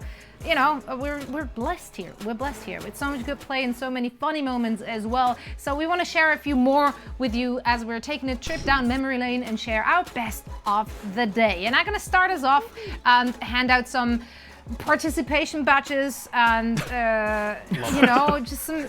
No, that sounded way more mean than I meant. I'm supposed to give a compliment here, and my compliment goes to Atlanta Reign as well as the Boston Uprising. Yes, they've had a really rocky start. I really did try. They had a really rocky start into the season, right?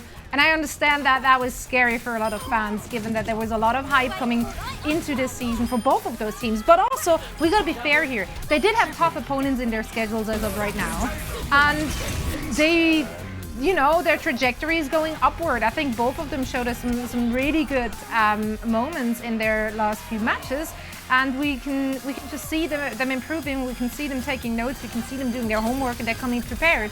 And that really showed. So I'm just very hopeful and actually also very excited to see more of both of those teams, which, you know, well done. Well done, you guys. Yeah. I agree too. Good job. Thank Good you. job. Both Turned of it your team. around. You guys get those participation badges. That's what you mentioned. I think those badges are great. I don't know. I don't know. They are. actually. No, they are. If you don't win something, at least give them something. I don't know. All right. So my best of the day is from Pelican. He has this really cute reaction that he did after dying on Icon Wall. I think it was on Atlantis defense. I think it was. And you guys are seeing it right now. He's gonna get headshot right there. Right there. And he does a little jump. He does that little jump. That is exactly my reaction every time I flub a line when we do when we record the segments. That is literally how I do it. I didn't see that. Look at that pouty face. He's like, oh no, I died. Oh no, I died. That was very cute. Okay, I see you. Okay, I see how it is. Yeah, okay. I'll go back to spawn. I'll be back. That was dirty. That was dirty, actually. You gotta give it to him. You gotta give it to him. All right, moving on to mine. My best of the day. This is what I appreciate about the highest level of competitive. This is going to be the Earth Shatter that we saw from the Paris Eternal. Oldest trick in the book. The big bamboozle. So they send their whole team down main to do the classic symmetric TP to point. But instead, they've been fooled. Dan actually didn't go with them. Walks up the side, drops a 9k shatter, it feels like, and then just swings. They cap the whole point out. And the thing that I love most about this is the Paris player, the Atlanta Reign players, they're not even mad. They're like, yo, that was pretty sick. You look at their cams, they all had a smile on their face. They're enjoying the banter because you can't even be mad when a team pulls off such a, unique, complex, sort of scenario. So big props to the Paris Eternal coming into the league with their big brain European strats. Yeah, I'll see that. It reminds me of my gameplay. Very good. Good job, Dan. Yeah? Did you ever do that, John? Okay. Makes me proud. Yeah, many times.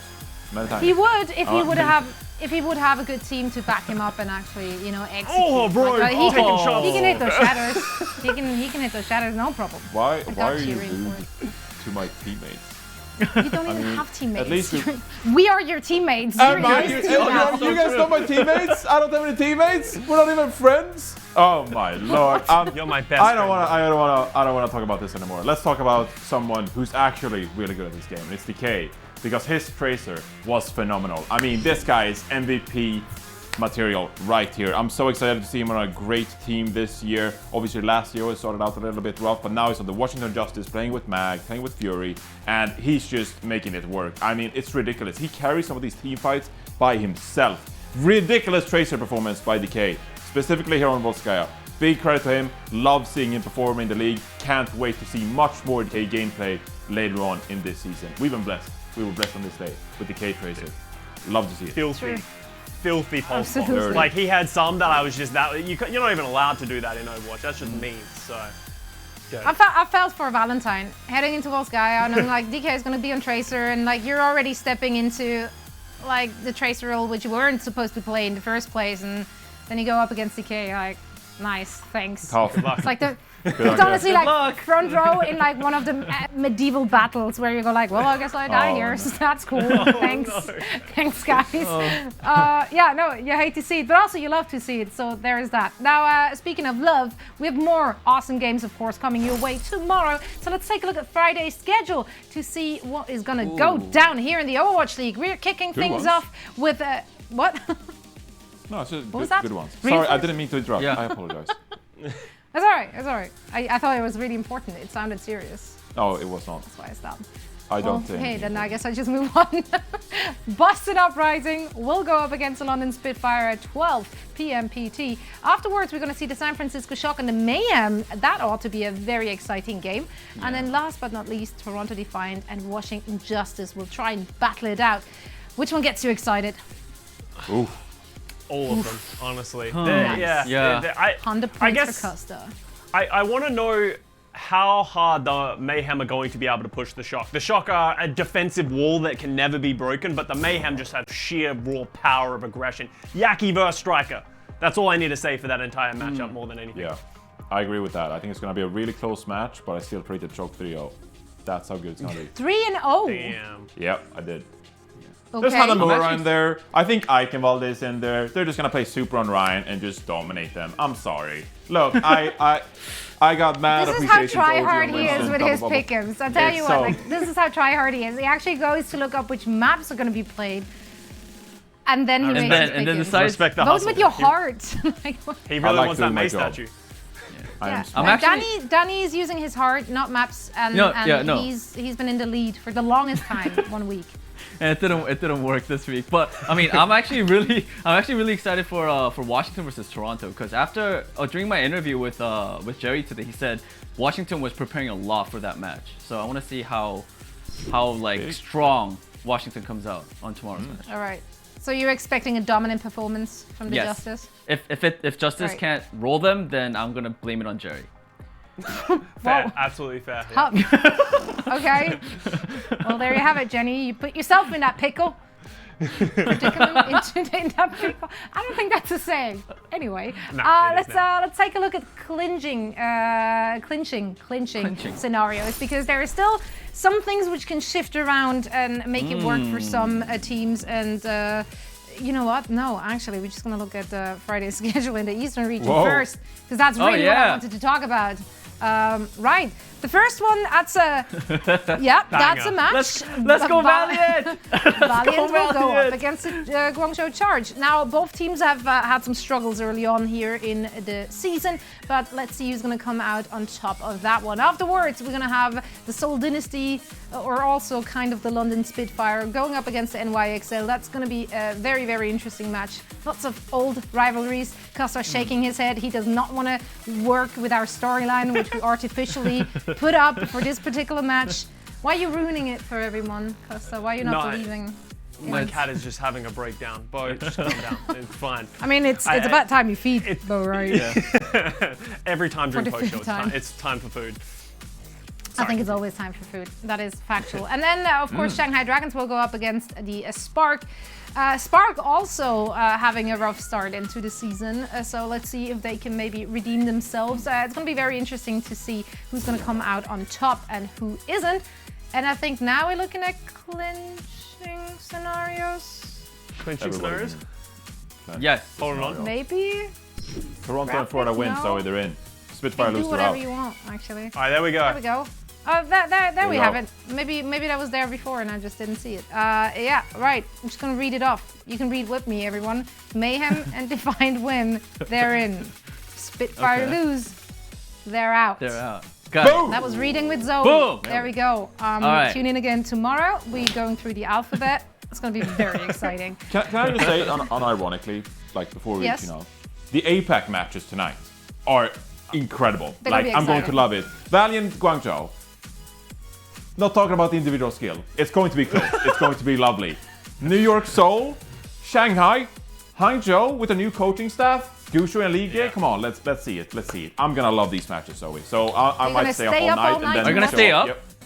Oh, Yeah, you I are? might sleep for a 36-hour You're gonna day. you're gonna and pull an show up all-nighter tomorrow and then show up to work. Okay, awesome. Well, it's maybe. worth it. Have you looked at the schedule? Yeah. Like, it's worth it. great. You I let know us you're know gonna what happened, because I really value sleep as well. I'm just gonna, you got this. You got this for all of us. You take I'm one just for the team.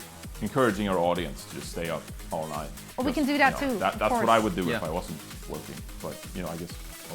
Never mind. Can we end it? Like, yeah, I'm done. I'm done. No, I'm very excited for the matches. Bo is very excited for the matches. So overall, Very it's excited. an absolute win here, and I can't wait to get that going. But first, we will be off for a few hours. Of course, tune into the matches overnight happening in our APAC region, and then we're back again at 11:30 tomorrow for more action here in the Overwatch League in the Western region. Thank you so much for tuning in for today. Thank you, gentlemen, so much for all the insight you shared with us here in our virtual set, and we will be back again tomorrow. Bye. 사랑해요. Oh, now you're going quiet, Bo. That's great. Огонь по готовности!